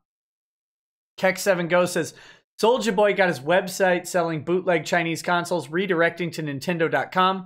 Should he have stuck to his guns for even more hilarity and fight this till the bitter end? He is, to quote, just a kid with a dream. Nintendo hates blacks. I think that last part is true. Nintendo definitely hates the black people because they're Asian and they're racist. I don't know if that's... We're going to go with it anyway. Should he have stuck to his guns? I don't know. Depends how much money he has. I feel like a guy like Soulja Boy could probably fight Nintendo for a while and monetize the fight.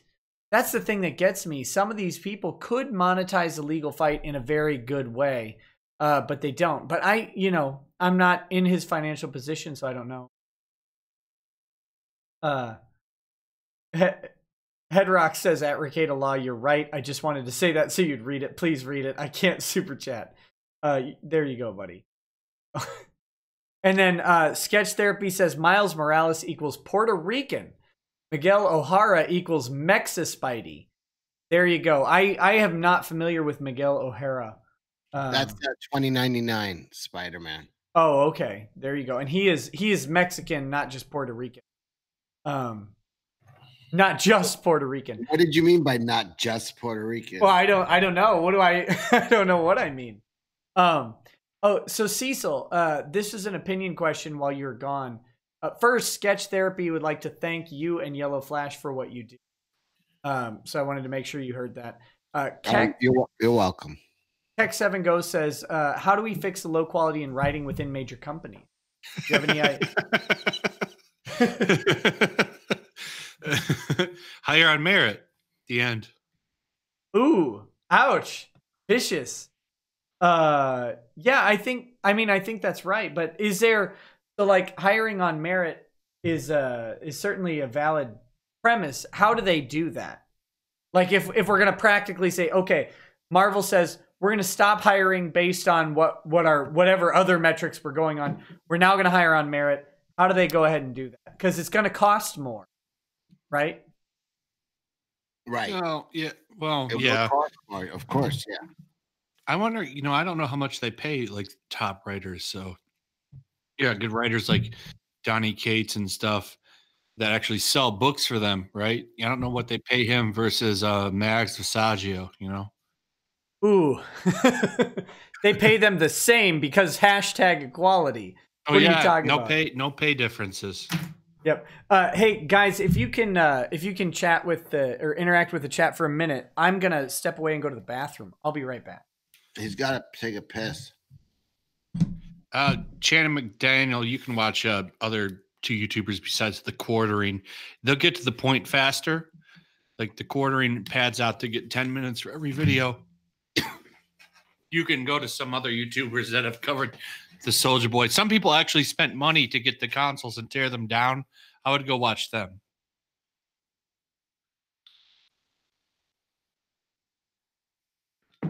So what's up, Cecil? Oh, no, I guess it's just me. It's just me here. Wait, Quarter no, pounder I'm covers here. the child I'm soldier. No. here. There's other YouTubers that you can go watch for the Soulja Boy thing other than Quarter Pounder. Some people actually ordered the console that he sold and tore it down and talked about it the whole video. So what was it? It was just a pirated. Yeah, he was selling clone consoles. But why was he doing it so openly? Well, because he thought he knew everything. He's Soulja Boy. Tell him, he knows it all. You don't fuck with Nintendo, man. Nintendo shoves some shit up your ass real quick. Send Mario and his brother after you. Yeah, they'll get you in a dark alleyway. You don't want fucking a couple of Italian guys trying to fucking collect the debt. Yeah, it's true. Mario and Luigi will fuck him up. Yeah. You don't fuck with Nintendo, and I'm pretty sure he got a cease and desist. But he was selling, so I guess these were consoles out of China, and he's pretty much buying the consoles and rebranding them as Soldier consoles. And he got a cease and desist from Nintendo, more than likely. That's why he shut up and took all the shit off his website. I'm gonna pick up his inventory and just sell them as Cecil consoles. He was don't fuck with Nintendo. Bad idea. He's taking, like, he's basically just reselling a console you can already buy. Well, they were come from China, is where they were coming from.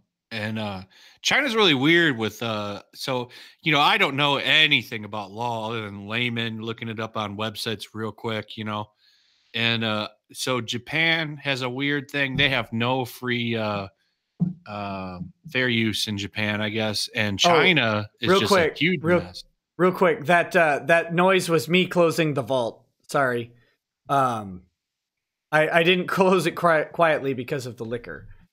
So if you heard that loud bang, that metallic bang, that was the vault door closing. Do you guys, I literally broadcast from inside a safe. That's my new off. Anyway, sorry, go on. Apologize. I was just gonna say China has huge copyright problems. They have this basically clone consoles everywhere, and Japan has no fair use. Those are the two big things. But China is where all these consoles that Soulja Boy tell him was getting them from, and then he's pretty much just slapping the Soulja name on it. Yeah, and he's selling them for like $25 more than the yeah. Yeah. It's pretty embarrassing.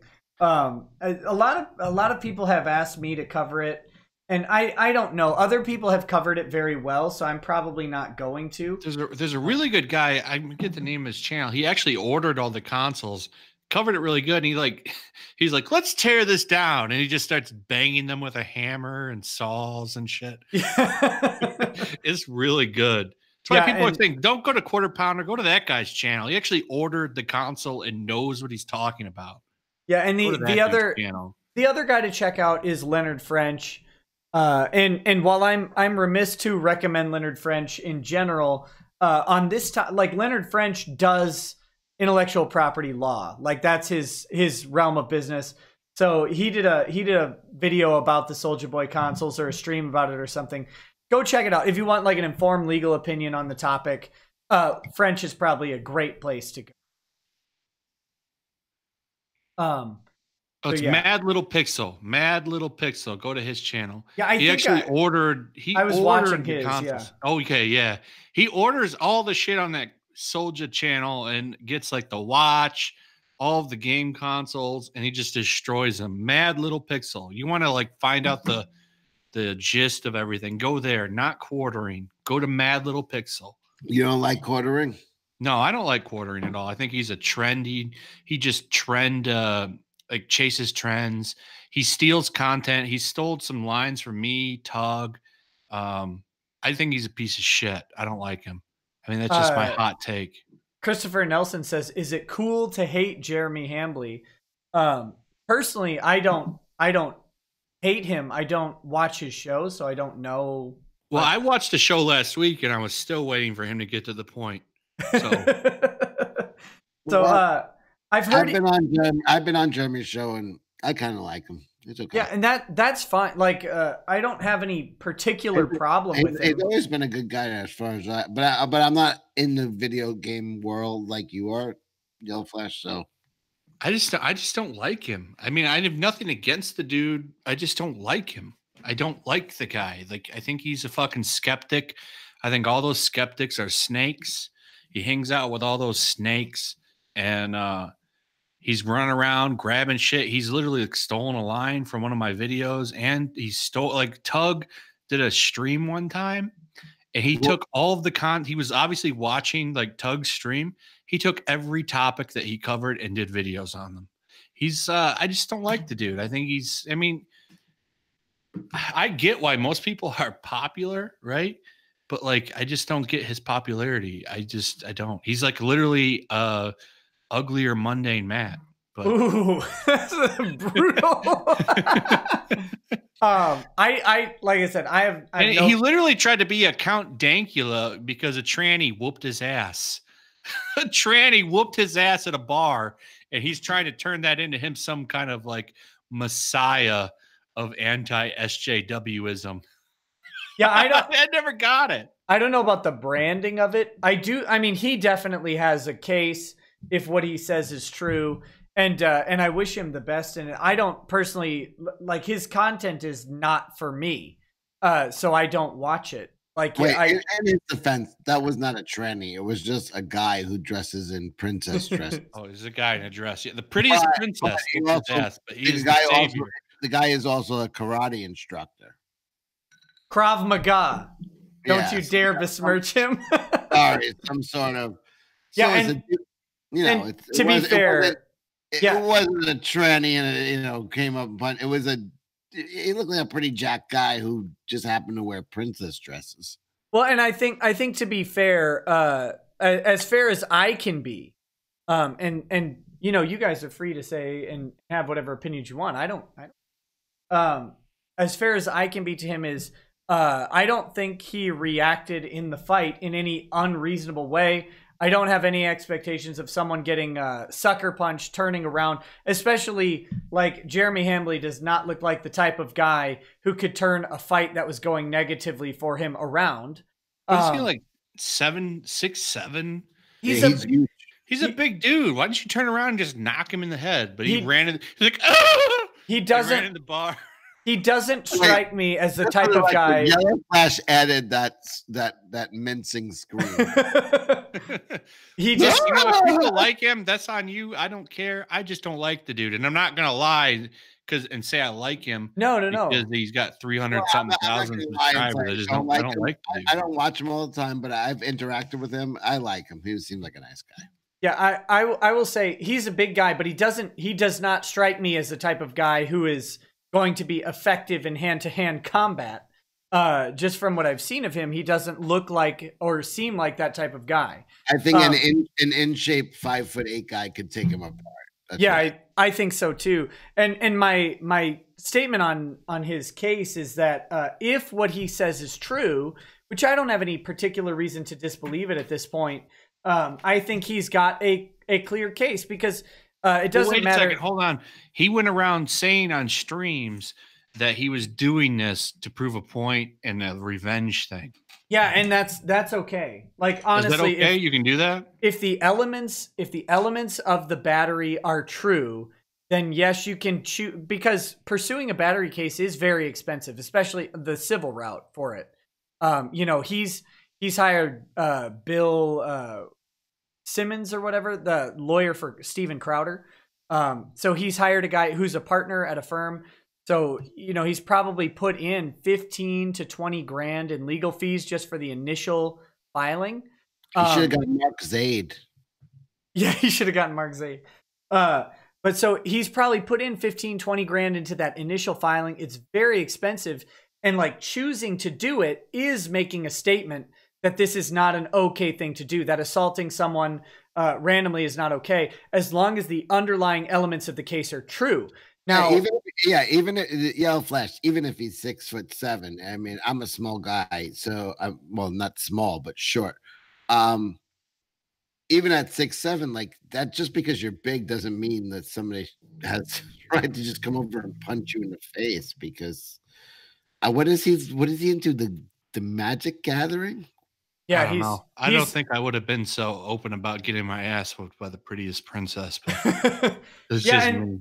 Well, that's a choice, and you can certainly be. I think anybody can be critical of how he has handled the PR afterwards, and I think he's certainly in his way monetizing it and dealing with it. And I say, go for it. Like if that opportunity presents itself.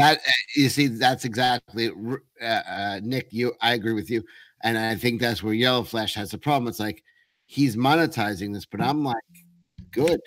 Like, if you can make a buck off getting your ass kicked, then do it.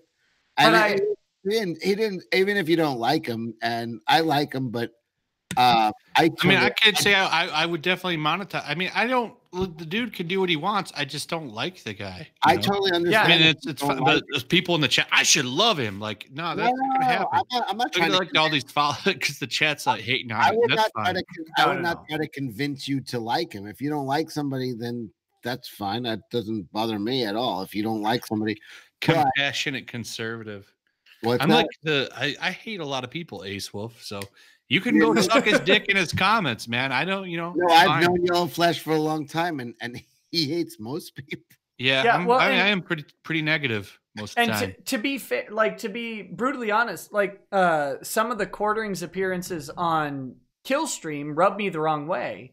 Absolutely. Oh yeah, especially when when they did that St. Jude stream, and he was like he literally ran a stream against them and saying, "Give me money." Not St. Jude's. I just think he's a piece of shit. I mean, it's just my opinion. Yeah, and that's a fine opinion. Like I said, I haven't had bad or good experiences with him. I talked to him briefly when the incident happened, and that's about, I asked him if he would want to come on my show to talk about what had gone on. He said at that time he wasn't really going to talk about it because of the pending lawsuit and stuff, which is fine. So I don't begrudge him for that, but I don't have positive or negative experiences with him. I've been on stream with him once on Ethan's show, and it was fine. I didn't really have much to interact with him because I don't play I haven't played Magic since I was 15. And outside of that, the tabletop and board gaming community is well outside of my interest. I mean, I read 40K, but I don't play 40K. And I certainly don't play board games outside of the standard issue normie board games that I play with my kids. So Bagel Goose says his thing is relevant. He says he threatened to send Medicare racist super chats to get him taken down after the kill stream got taken out. He can get bent. He wanted Mr. Medicare to stream. He wanted to go on Mr. Medicare's channel, and then he was literally like, let me get my 1488 super chats ready. Yeah, people want to pick and choose what they want to see with some people. And when you're that big, when you're that big, you get a lot of super followers and stuff. You know what I'm saying? So, I get it. That's fine. Yeah, and it's okay. Here's the weird thing about the world is you don't have to like everybody and you don't have to dislike everybody, and liking and disliking different people is very weird. For example, I'll bring up a controversial person right now in Comicsgate is John De La Rose. Oh my God. He and let me be clear, John is going on weird crusades right now that I think are very, very strange and I don't really understand them. But he came on my channel, I interviewed him, and I had a great chat with him. I don't hate John. I'm outside, I'm like a observer of Comicsgate, and that's good with me. But I don't hate John or anything. I question maybe some of his choices from a business perspective, but that's my opinion. But I'm not gonna be mad at someone who does hate John or who doesn't. There's no reason for me to have an opinion on what other people think about someone. So we can all like and dislike who we want. That's the beauty of freedom, right? At least I think so. I don't know. Maybe I'm wrong. YellowFlash likes John. I know that. Who does? You. No. That dude texts me all the time. Trying to slide into my DMs and shit. It's leave me alone. Well, I didn't even say anything about him until he started sliding in my DMs and sending me private messages all the time, trying to bait me to attack him. I just ended up, he blocked me and then I blocked him and then he unblocked me. That dude's weird, man. I don't know what's going on with John De La Rose. Yeah, I've never mixed it up with him, but people I'm friends with mix it up with him all the time. That's the way I look at it. I'm like, I don't know what his story is. I don't get it. But well, I don't, like I said, I don't understand some of the battles he's fighting and some of the tactics he's using and approaches he's taking. They don't make sense to me. But that said, they're not logical, but to me, If like, to me, to be mad at John has to me going out of my way to be mad at John. Like to me, I look at him and I'm like, dude, what are you doing? You know, it's more like, oh baby, what is you doing? It's more like that, more than like, oh, I don't like that guy. It's more yeah, like, and what are you doing? that's the thing for me is like what he's doing doesn't personally impact me. So for me to be mad or have like a important opinion about it would be to put a lot of effort into something that doesn't have any effect on me. So I don't really, it's not like I don't think the people that he's fighting need me to come to their aid or anything like that. Right. So it's Here's like the thing with John. I think the people who follow John actually bother me more than John. yeah, I agree with that. That's John is obviously trying to just get more coverage. John is being himself and he's being who he is. And I can't argue with somebody who I just disagree with. I'm just be like, he's being John, but then the acolytes of John are the ones that I'm just like, what the fuck are you doing? Like John could be John because that's him. Right. What John's doing is trying to get coverage for his shit. Like, John could be John. I have no hate to John. I'm actually more aggravated with John's acolytes than John himself. John doesn't bother me at all, but John's like followers like bother me because it's like, what are you doing? I don't get why he had, like, the only thing with John is like I wasn't bothering John at all. I was like one of the only people not talking about John, and then he started attacking me. And he did the same thing to Tug. Like Tug wasn't attacking him either, and he just starts like going at him. It's like, he's obviously was butthurt that like Ethan cut him off and stuff. Because I mean, that Flying Sparks book made like $40,000-$50,000, and then without Ethan, he lost a lot of money. And like, I guess he's butthurt about it, but it's like, what the fuck? I'm not the dude with 80,000 subscribers. Why are you fucking bothering me? I didn't get it. Yeah, it's like I said, it's a weird thing. I have lots of questions about his tactics, but again, they don't impact me. It's not like my role to jump in and have a fight. And like I said, frankly, I didn't care about Renfamous until she started randomly coming after me. Yeah, and I was same like, thing. I was like, what do you even care about me? I'm just a guy. I'm just a guy offering an opinion. And why do you care? So yeah, I mean, I still don't care about Renfamous, and she's come after me. But I even with her yelling at me, I'm just looking at her like, what? Like you're like a Party City cosplayer. Like you called her. I'm just like, what is the worst you can do to, like, who cares? If she did everything she could to hurt me, it would mean nothing to me. It wouldn't move 5. Okay, guy, Gojirify is asking, who is Anna Merritt? Who is Anna Merritt? You guys know? No, I don't know. Anna Merritt? I don't know. I have no idea who is Anna Merritt. I don't know. Maybe I'm too drunk to get the joke. James Dean, creator of Conflict, says, I'm about 6'2", 275, fat, and just kind of a big guy. I took a ride in a biplane from the 30s. I felt like a Lego man that sticks way out of a Lego convertible. It was too funny to be embarrassing. Own it, buddy. Own it. All right, so it's the 1930s plane. Yeah, 275-pound guy that's like carnival size for 1930s. Yeah, that's a big fella. Sketch Therapy said, did Kelsey Shannon inspire Doug's superpower, Cecil?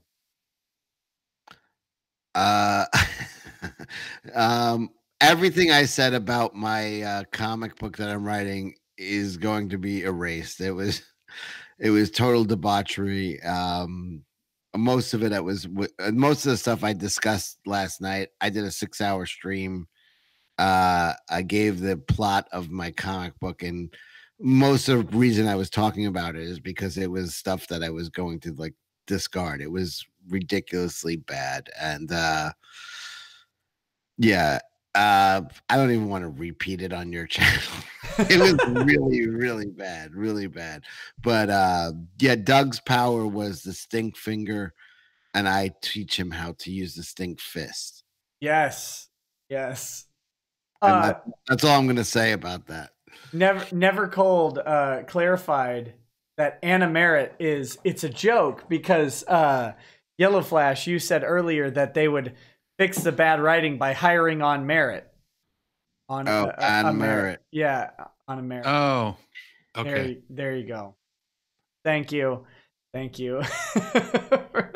Christopher Nelson says, sorry to nag you about this, but twist Cecil's arm to come to Knoxville. Cecil, I'm twisting your arm. That's for the fight. He wants me to go, what's the date on that? Is that the 19th or something like that this month? 19th of January, yeah. Are you going? I'll be there. My wife and I will both be there. We have. I'd like to go, but I would have to act like I'm not a YouTuber, and I would not be able to go up to anybody. So, why? Oh, you don't want to be like identified or whatever? Yeah, I don't want to be identified. Oh, I guess that's one benefit of me short-sightedly putting my face on every stream. Yeah, I mean, even if my name were to come out, I took off every single picture of me on the internet. So my face is identifiable. Nick, who's fighting? It's Andy Worski? It's Andy Worski and a guy named Tonka Saw. Who are you rooting for? I honestly hope it's just a good fight. Particularly, I have interacted with Andy and he's been nice to me, so I default to Andy. Yeah, I was on Andy's show one day. They've both been nice to me. I just want them to fight, to be honest. Yeah, like that's ready for this. They've been going at this shit for like 3 months. Like, we're gonna fight. Just fucking fight already. That's and what are their sizes? Does anybody know their sizes? Well, Andy looks like a relatively sturdy individual. Might be he's been training, I know, so he might actually be in pretty good shape by the time the fight comes. The only picture I've ever seen of Tonka, he looks frail. To put it lightly, he looks a little wafy, and if that's truly recent pictures, though, I don't know. That's the thing. It's the only picture I've seen of him. He looks very small, like maybe 150, 160 pounds if he's like 5'9", 5'10". 150 pounds at 5'10". Not a bit Worski though. I don't know. I actually don't know. But like, I saw either Worski or Worski's 5'11", he said. Okay. Well, yeah. And what I've seen of Worski, he looks like he's about 5'11" and maybe like 180, 190. Thin. Yeah. Very thin. He's probably like $160 if he's a. Yeah. To be very clear, like I am 6'2". And I hover between 185 and 195 pounds. So I'm not like a big guy, but I'm not a little guy either. I used to be much, much thinner back in college. But Tonka, to me, looks very small from the picture I've seen. Now, I think it would be great if Tonka showed up and was a giant behemoth of a man. I would get all the comedy out of that as well. So, but like I said, Tonka has never been rude to me or anything like that. I've just only ever interacted with Andy and he's been nice to me. So I like kind of just default to him because I have mild exposure to him and I have zero to Tonka. But I hope they both show up. I hope they both fight. But really, I'm just kind of going to have fun because these live gatherings of things, judging from like the Dick Masterson Road Rages where you get to go and meet a bunch of people who enjoy the same type of stuff as you. You get to hang out and drink with them. I just have a lot of fun doing that. So that's what I'm hoping for, ultimately. Plus, there will be other fights. If Tonka or Worski doesn't show up, they're like an undercard fight on this thing, which that'll be funny too. Maybe I will go. I have a day or two to decide. Let me think about that. Well, it's this month though, right? January 19th is the fight in Knoxville, Tennessee. If it was summertime, I would be more inclined to go because I could ride my motorcycle. But like in the winter, I'm not like, If either of you go, let me know. I'd love to meet up and buy you a whiskey. Okay. I would do it. If it was the summertime, I would say for sure. But winter, because I'm going to go to Daytona Bike Week, and that's going to be expensive. So I don't know. Yeah, and I get that too, because like my wife and I just got back from Hawaii, and then before that we were visiting my parents, and God, like every trip costs a fortune. You said it's the 19th? Yeah, 19th of January. If only it was the 22nd after we get our Google checks. When is Bike Week in Daytona? Oh yeah, when your AdSense pays out. Yeah. That's what you got to put it on the credit card until that AdSense comes in. But yeah, good luck, man. You tell the wife. It's March Bike Week. March 19th, I think. I gotta get the U-Haul and shit. Hold on. I might be down. Well, I'm gonna be down south of Daytona in April for deep sea fishing. Okay, March 8th through the 17th. So we're gonna go because me and my wife both have motorcycles. So we're gonna go down there one of the weekends and hang out. You should come down, man. Rent a bike. It's a good time. I might Daytona. 19th. Yeah. All right, let me see. I might come down earlier. Without doxing yourself, YellowFlash, do you live in Florida? No. I'm gonna run a U-Haul and we're gonna like take our bikes down there and get a hotel room. You gotta trailer them down. Yeah, you gotta ride them down there. Somebody said, I'm not gonna ride them down there, man. It's snow on the ground. I'm not that hardcore, man. You got 60 degrees before I go anywhere. You get those nice Florida bugs hitting you in the face. Not so much in March. No, you hit the March alligators. bad. That's the problem. Those flying alligators. It's going down there on the really hot days. It's bad because then you can your bike can explode and shit. Palmetto bug hitting you in the face at 80 miles an hour, exploding. That sounds disgusting. Yeah. Land Anime says, I'm 6'6" and a half, 160 pounds. What are these guys eating? Anything. Oh my God, just eat. No, I know that feel, buddy. You're just young. Once you hit like 30, 33, you'll start getting fat. That's just how it goes. Hey, you slow down. Bagel Goose says he threatened to send Medicare. Oh wait, yeah, I talked to that. I already mentioned that about quartering. Hoosier Highway says, I'll fight YellowFlash right now. Come at me, bro. There you go. You can go fight the Hoosier Highway. Add him to the undercard. And the Concerned Westerner says, not into this E-drama. I tune out when it happens. Yeah, and that's fine. Like, E-drama is certainly not for everybody.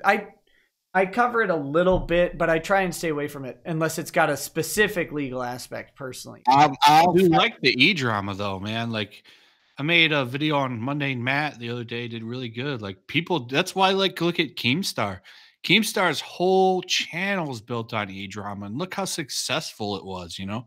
He's still making tons of money on it. People love drama. I mean, that's why, you make a video on a Comicsgate spat, it does really good, you know? All right, and I'm going to make a challenge right now. I'm going to challenge Renfamous to fight me at the same card as Warski. Will it be a mud wrestling match, Cecil? She would kick the shit out of me. Let's be honest. Hold on. Barb Rogers, if I was Yellow Belly, I wouldn't have said anything and I would have kept my mouth shut. You know what? I take back that challenge. Renfamous would beat the shit out of me. You think so? You're a big guy, like a self-professed big guy. I think. No, honestly, no. But I would not hit a girl. Well, see, that's the reality. There is if you this is the Hollywood illusion, and I think actually the weird thing is that women are buying into this illusion that like a 5'2", 120-pound woman. Like Angelina Jolie at 90 pounds is knocking over Navy SEALs like they're fucking bowling pins. It's like, that's not real life. Right. Yeah. Shockingly, like a 200-pound man laying hands on a 120-pound woman is physics. There's a whole field of study dedicated to how devastating the difference in mass is.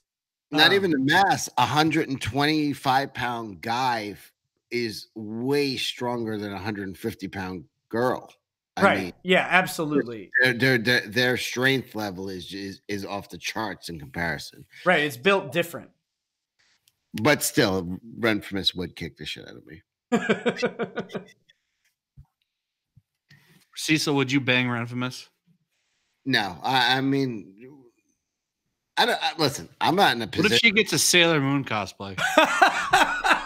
I'm not in a position to like put anybody's looks down, but she's not for me.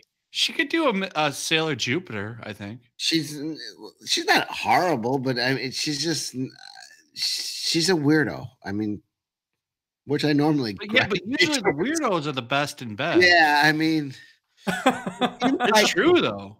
She seems like the worst of all worlds. She seems like Renfamous. All right, you're a bottle deep, Renfamous in a Sailor Jupiter outfit. Would you do it? Go. Yeah, of course. Okay, there we go. But what I'm saying is, she seems like the worst of all worlds. Like she seems like the crazy chick that's not crazy fun, just crazy annoying. No, she's the fake rape charge.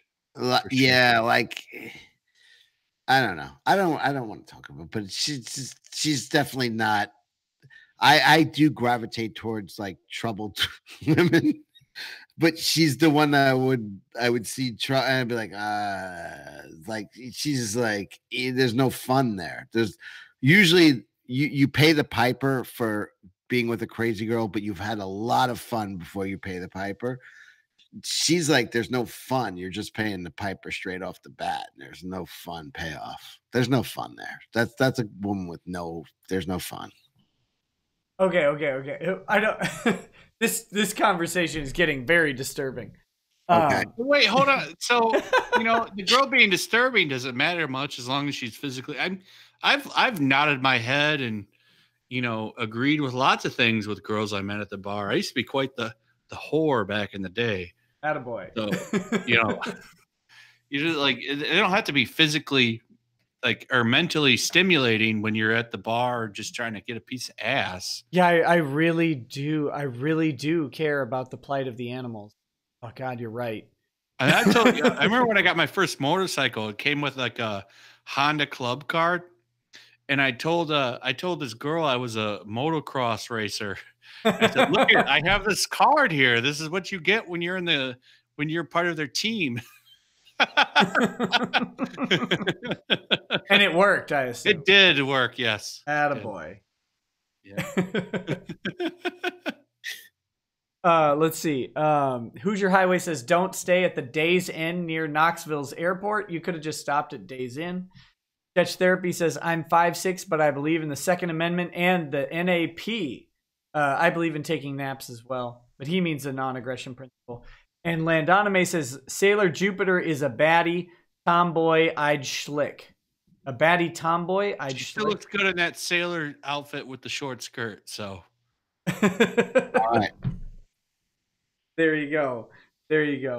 I don't know, man. Like I went not to an anime convention. I went to an anime convention, but didn't go in because my friend had bought me a ticket, but I couldn't actually go.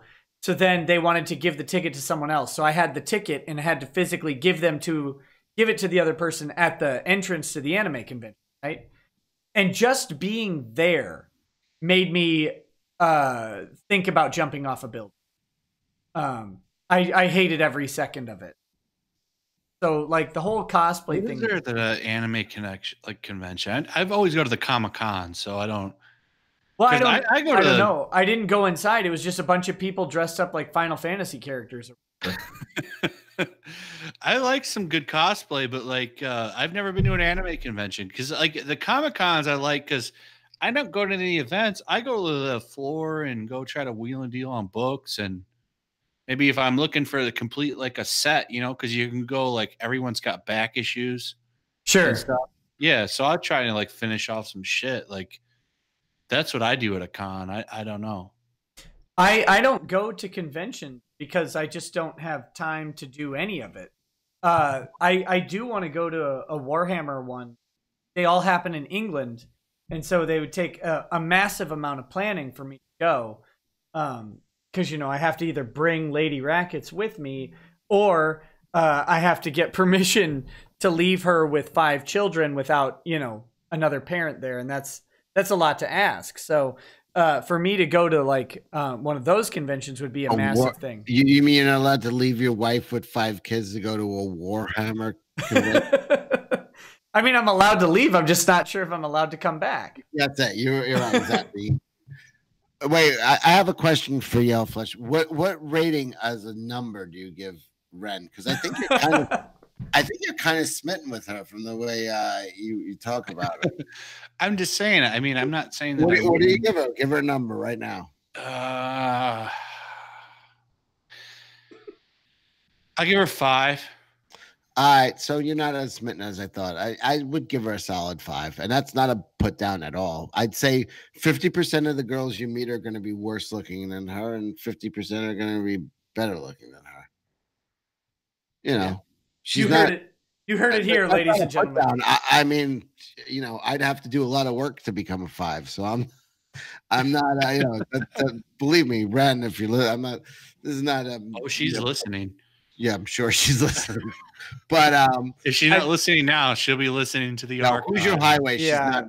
I think all of the talk about her will certainly summon her. People are saying 6, but let me tell you something. 6 is you know what the problem is? People's view of 10 is too low.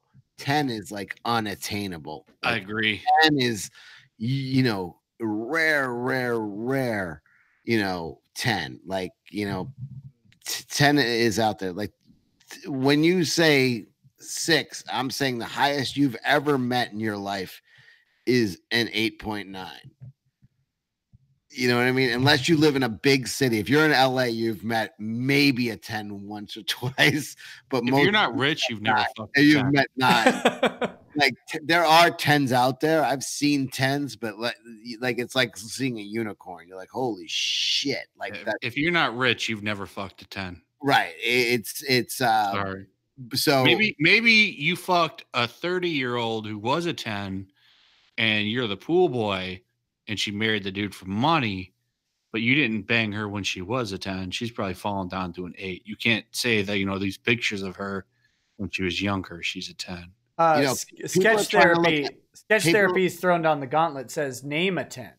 Guys, name a 10. You got to go off of movie stars, and if I would say, walking around. What's her face from Transformers when she was in that movie is a 10. Oh, Megan Fox. Yeah. Close to a 10. That's a 10. Yeah. That when she was like working on that car all bent over, you tell me that's not a 10. I don't want to hear anybody bad about the thumbs. Shut up about the thumbs. I'm giving a shit. But what thumbs? What are you talking about? She has bad thumbs. I'm talking about when she was bent over, like looking all hot with her back all curved out, working on that car. She was hot as shit. Who the fuck was looking at her thumbs, man? I was looking at her back and her ass. Thinking like, I wish I was behind that ass right now. I can't imagine going like, you know what? Like, I'm looking at her thumbs, everybody. It's Megan Look Fox. at those thumbs. Like, who are you? It's Megan Fox, but her thumbs, though. Never Cold named a solid 10. Elizabeth Hurley in her prime was a solid. Yes. Bedazzled Elizabeth Hurley with Brendan Fraser. That's a solid 10 right there. Is that the chick from Austin Powers? Yes. Oh, yeah. 10. Yeah. Sure. I mean, no, Jessica Alba is not a 10. Sorry. Jessica Alba is for sure. When she was young and hot, that's a 10. If you put Jessica Alba next to Elizabeth Hurley, she would look like a little kid. I don't know. She would look like a little kid. It wouldn't even be close. You'd be like, that's a woman. That's not. And no knock on Jessica Alba, but she's 8.5 to 9. What? But no, everything's lower, man. You don't understand. What if you're the standard? I'll give her a 9. She's a solid 9, Jessica Alba, and I think she's absolutely. How about a 9.8? I think she's absolutely gorgeous, Jessica Alba, and she's just. Can we go with a 9.8? No way. She's a 9. What about Amy Schumer? She's like 5'2" though.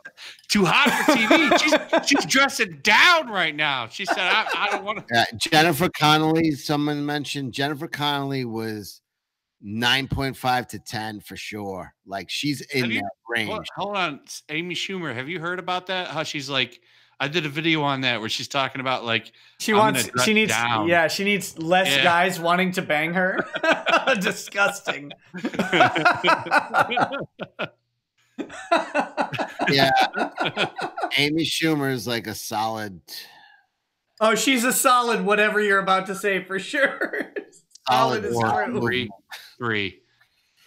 Yeah, she's 3 to 4. I mean, okay, so some people are criticizing your guys' women's selection of 10s, and I want to know what they think is a 10. no, I base everything I do on science. Whoa, Amy Schumer, it's not a 5. Oh, No. 5 out of 100.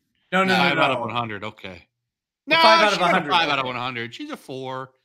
No, She's a 4. people think Bottle of rum, man. She's looking like a 6. people think they're girls they know are 10s because that's the hottest chick you've met in your office, and it's like that chick you think is a 10. Oh, I call those the work eyes. Yeah, there's 7s. You know what I mean? You don't see, understand, and I'm being really generous with those 7s, but when you have a close proximity with someone, they become more attractive. So, like if you work with a woman and you see her every day, she becomes more attractive because she becomes more familiar. All right, someone said Kelly LeBrock. That's someone in the 9s right there. In the 9s. Mila Jovovich, high 9s, almost 10. Lady Rackets is the only 10 I know. So I don't know what you guys are even talking about. All these other chicks are ugly. Lena Dunham is, I don't know. Didn't Lena Dunham think she got raked because she saw a condom in a plant? I don't know. It just bothers me. Lena Dunham's a man. I'm gonna say it. No, she's not a man. She's just she's not a man. She's a woman, but she's got everything wrong because when she gains weight, her tits get smaller and her ass gets bigger. It's the worst, the worst of everything. She's bad. Okay, someone has thrown down another challenge. It's to list a 10 who's a Jennifer man. Lopez is not a 10. I have met her in real life. Not even close. Kate Beckinsale is pretty close to a 10, though. J-Lo is definitely not a 10. Gal Gadot, you got a 10. J-Lo was a 10. I don't think J-Lo so. was never a 10. J-Lo is gorgeous. Old now to be a 10, man. J-Lo is gorgeous, beautiful, everything, but not a 10. She was maybe when she was younger, but like girls when they get out of like the mid-20s, they just it starts going down. J-Lo looks great right now today. She looks as good as she ever did, and she's 48 years old, but she's never been a 10. Okay, but how about a man who's a 10?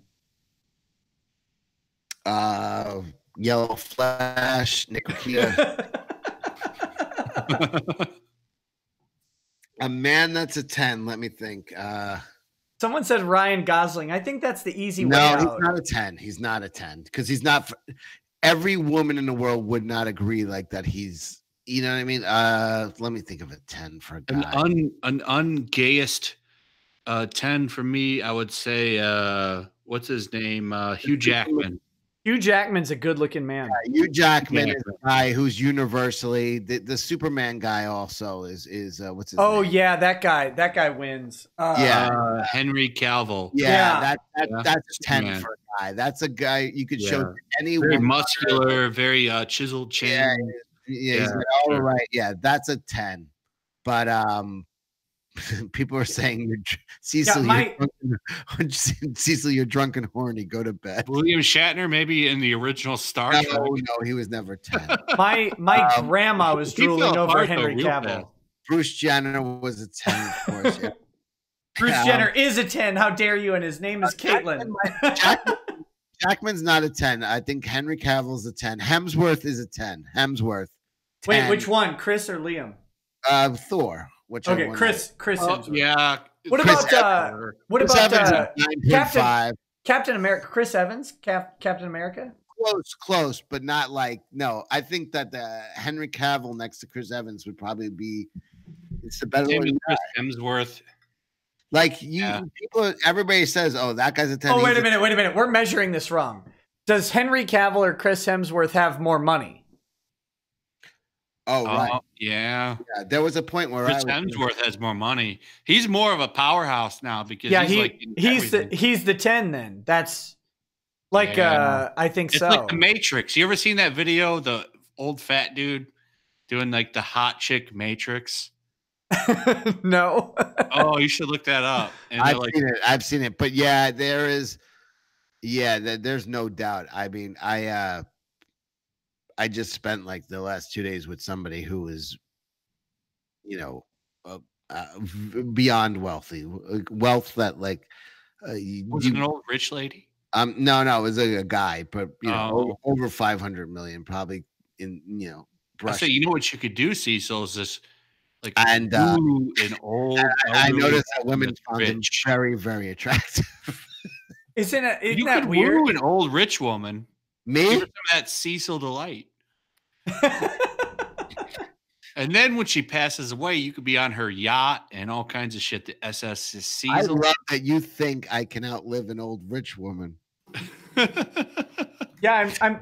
You guys, Would you want an SSS Cecil, like your own boat? Cecil, you could remake that movie Heartbreakers with, by the way, a 10 Jennifer Love Hewitt. In her prime. Look, everybody at Comicsgate, I'm doing bingo tonight with my lady. Jennifer Love Hewitt might have been a 10 when Heartbreakers. She's really good though, yeah, but not a 10. Okay. Jennifer Love Hewitt, if you put her next to Gal Gadot, both in their prime, you'd be like, that one's way better looking. Let me counter that Jennifer Love Hewitt invented vajazzling. The what? And I love Jennifer Love Hewitt. I don't mean anything as a put down, but I'm just saying she invented vajazzling. Rare and rare and rare. It's rare. She's in the 9s, but she's not a 10. Vajazzling, though. What is vajazzling? Oh, that's replacing your pubic hair with rhinestones. Oh, I did that long before anyone. They just didn't have a name for it. Well, I would hope that you wouldn't call it vajazzling. Jennifer Aniston has the pancake banana boobies. It doesn't matter. She's never been a 10. But here's the thing: she's not a 10. I'm much more attracted to what I would call 8s or low 9s than I am to 10s. 10s are so rare and they're like exotic birds. They're too. I like a cute over ridiculously pretty. Like there's a cuteness to Jennifer Aniston. There's a cuteness to other who's the other girl you were just saying? Jennifer Love Hewitt. Yeah, there's a cuteness, and I value that way above like the hotness of a Gal Gadot. Like I'll take an 8 over 10, pretty much. Not just out of necessity, but just out of like that's a funner, sexier thing to me. Okay. Does that make any sense? I get it because it's like 10s are like goddesses. It's like if you don't have enough, if you ever lose your money or anything, they're gonna leave your ass. Like, for 10s sure. are just so hot that it's like it hurts your head. Like it's annoying. Yeah, Winona Ryder in the 90s was 8.5 to 9. Yeah, I would say, and that's to me that's like a top notch. When she was shoplifting, that's when I would have dated. Yeah, baby, steal that writwatch. Let's talk about that crime you committed. Yeah, like what's her name? Winona Ryder robbing a store. That would be my peak woman right there. You got a choice to make. Yeah. Akazit says 9 out of 10 female Hillary Duff. Extra points for having been a child actress, but not growing up messed up in the head. And then 10 out of 10 male Dan Bilzerian. All your male opinions mean F all. So there you go. Dan Bilzerian is but he's got money, right? So he could push himself into the 9s, but he's good looking enough. But if you put him next to a Chris Hemsworth or a Hugh Jackman, he'd look like dog shit. Yeah, I think most people would look like dog shit. That's to. I wouldn't even look like I was the same species as you, Jack. Plus, he would start singing and put himself to a 10.5. That's true. He'd sing and dance your ass out of the fucking room. I'm a Broadway fan, so. And he would still look manly doing it. Like, oh, forget it. He could sing in a sequined G-string and still look manlier than me. And like, wait, Cecil, you said you're a Broadway fan? Yes. What's your favorite Broadway show? Of the last few years, probably Hamilton. God, it's good, isn't it? It is. Like I keep the problem with Hamilton is it got bogged down in the political discussion. Well, yeah. Just go in raw and don't even care about it. Just go for pure entertainment. It's fantastic. It's so good. Like I can't even recommend it enough. I hate how good it was. I've got tickets to Dear Evan Hansen early next year. Excellent show. I loved Wicked. You know, that's old now, but Wicked was really good. It was really good. I'm not gonna lie. Lady Rackets and I go to the theater fairly often, and Wicked was great. You head to New York? No. We go to unfortunately we have to catch the traveling Broadway shows in Minneapolis. But the traveling shows are great. Like those performances are fantastic. Yeah, they're very good. Absolutely. I just like with Hamilton, it would have been great to see the original cast or what. But you know that's impossible. Even in New York, that was really hard to. To get Lin-Manuel or whatever the hell his name is. Right. Now he's huge. Now he's writing all the scores for all the movies. Right. Exactly. Yeah, because he wrote like Moana and. Yeah. Yeah. YellowFlash, you ever taken a Broadway show? I've never been to a Broadway show, but I do like going to a lot of theater. Sam Dunham says this is getting gay. Yeah, that's probably. What was it? The Hugh Jackman talk? No, I think it's the Broadway talk. Well, I don't think there's anything gay about theater. Maybe you should be more cultural. Yeah, Hugh Jackman did a show called The Boy from Oz in New York that ran for a long time, and he was like a mega star in New York before he was ever a movie star. I mean, he was gigantic in New York as just a Broadway performer because he can do everything. He could sing, dance, you know, everything. The difference between a New York play, actor. Cecil? Me? Yeah, I was Hugh Jackman's understudy. I'm just asking if you have or not. No, I've never performed in a play. I'm a more behind the camera type of guy. Okay, I've got one chat, and then I gotta end up because wrap it up. Let's wrap it up. Is what you're saying. It's almost 4 a.m. on the East Coast. Let's same here. I had fun with you guys tonight. This was me good. too. We should do it again sometime. Yeah. Bagel Goose says Dan isn't even 6 foot. Next, so there you go. Not tall enough to be a 10. Well, thank you, Cecil and YellowFlash. Again, I have to apologize to you guys officially because of the initial scheduling. I had scheduled it for a Friday because Fridays are are big days for people, and I thought that would be great. And then the problem was I didn't realize I was having to get on a plane at like 4 a.m. the next day. So I couldn't do it. So I'm very sorry for that initial scheduling mishap, but I'm glad we were able to make this happen today. So thank you guys for coming on, and everybody needs to check out their channels. They're listed in the description. Make sure you subscribe and like their videos and all that. If you like content creators, make sure you support them. Did you guys want to plug or say anything before we sign off here? You said check out my channels. That's it. I mean, I'm not sounding anything like Cecil here, who has books coming out.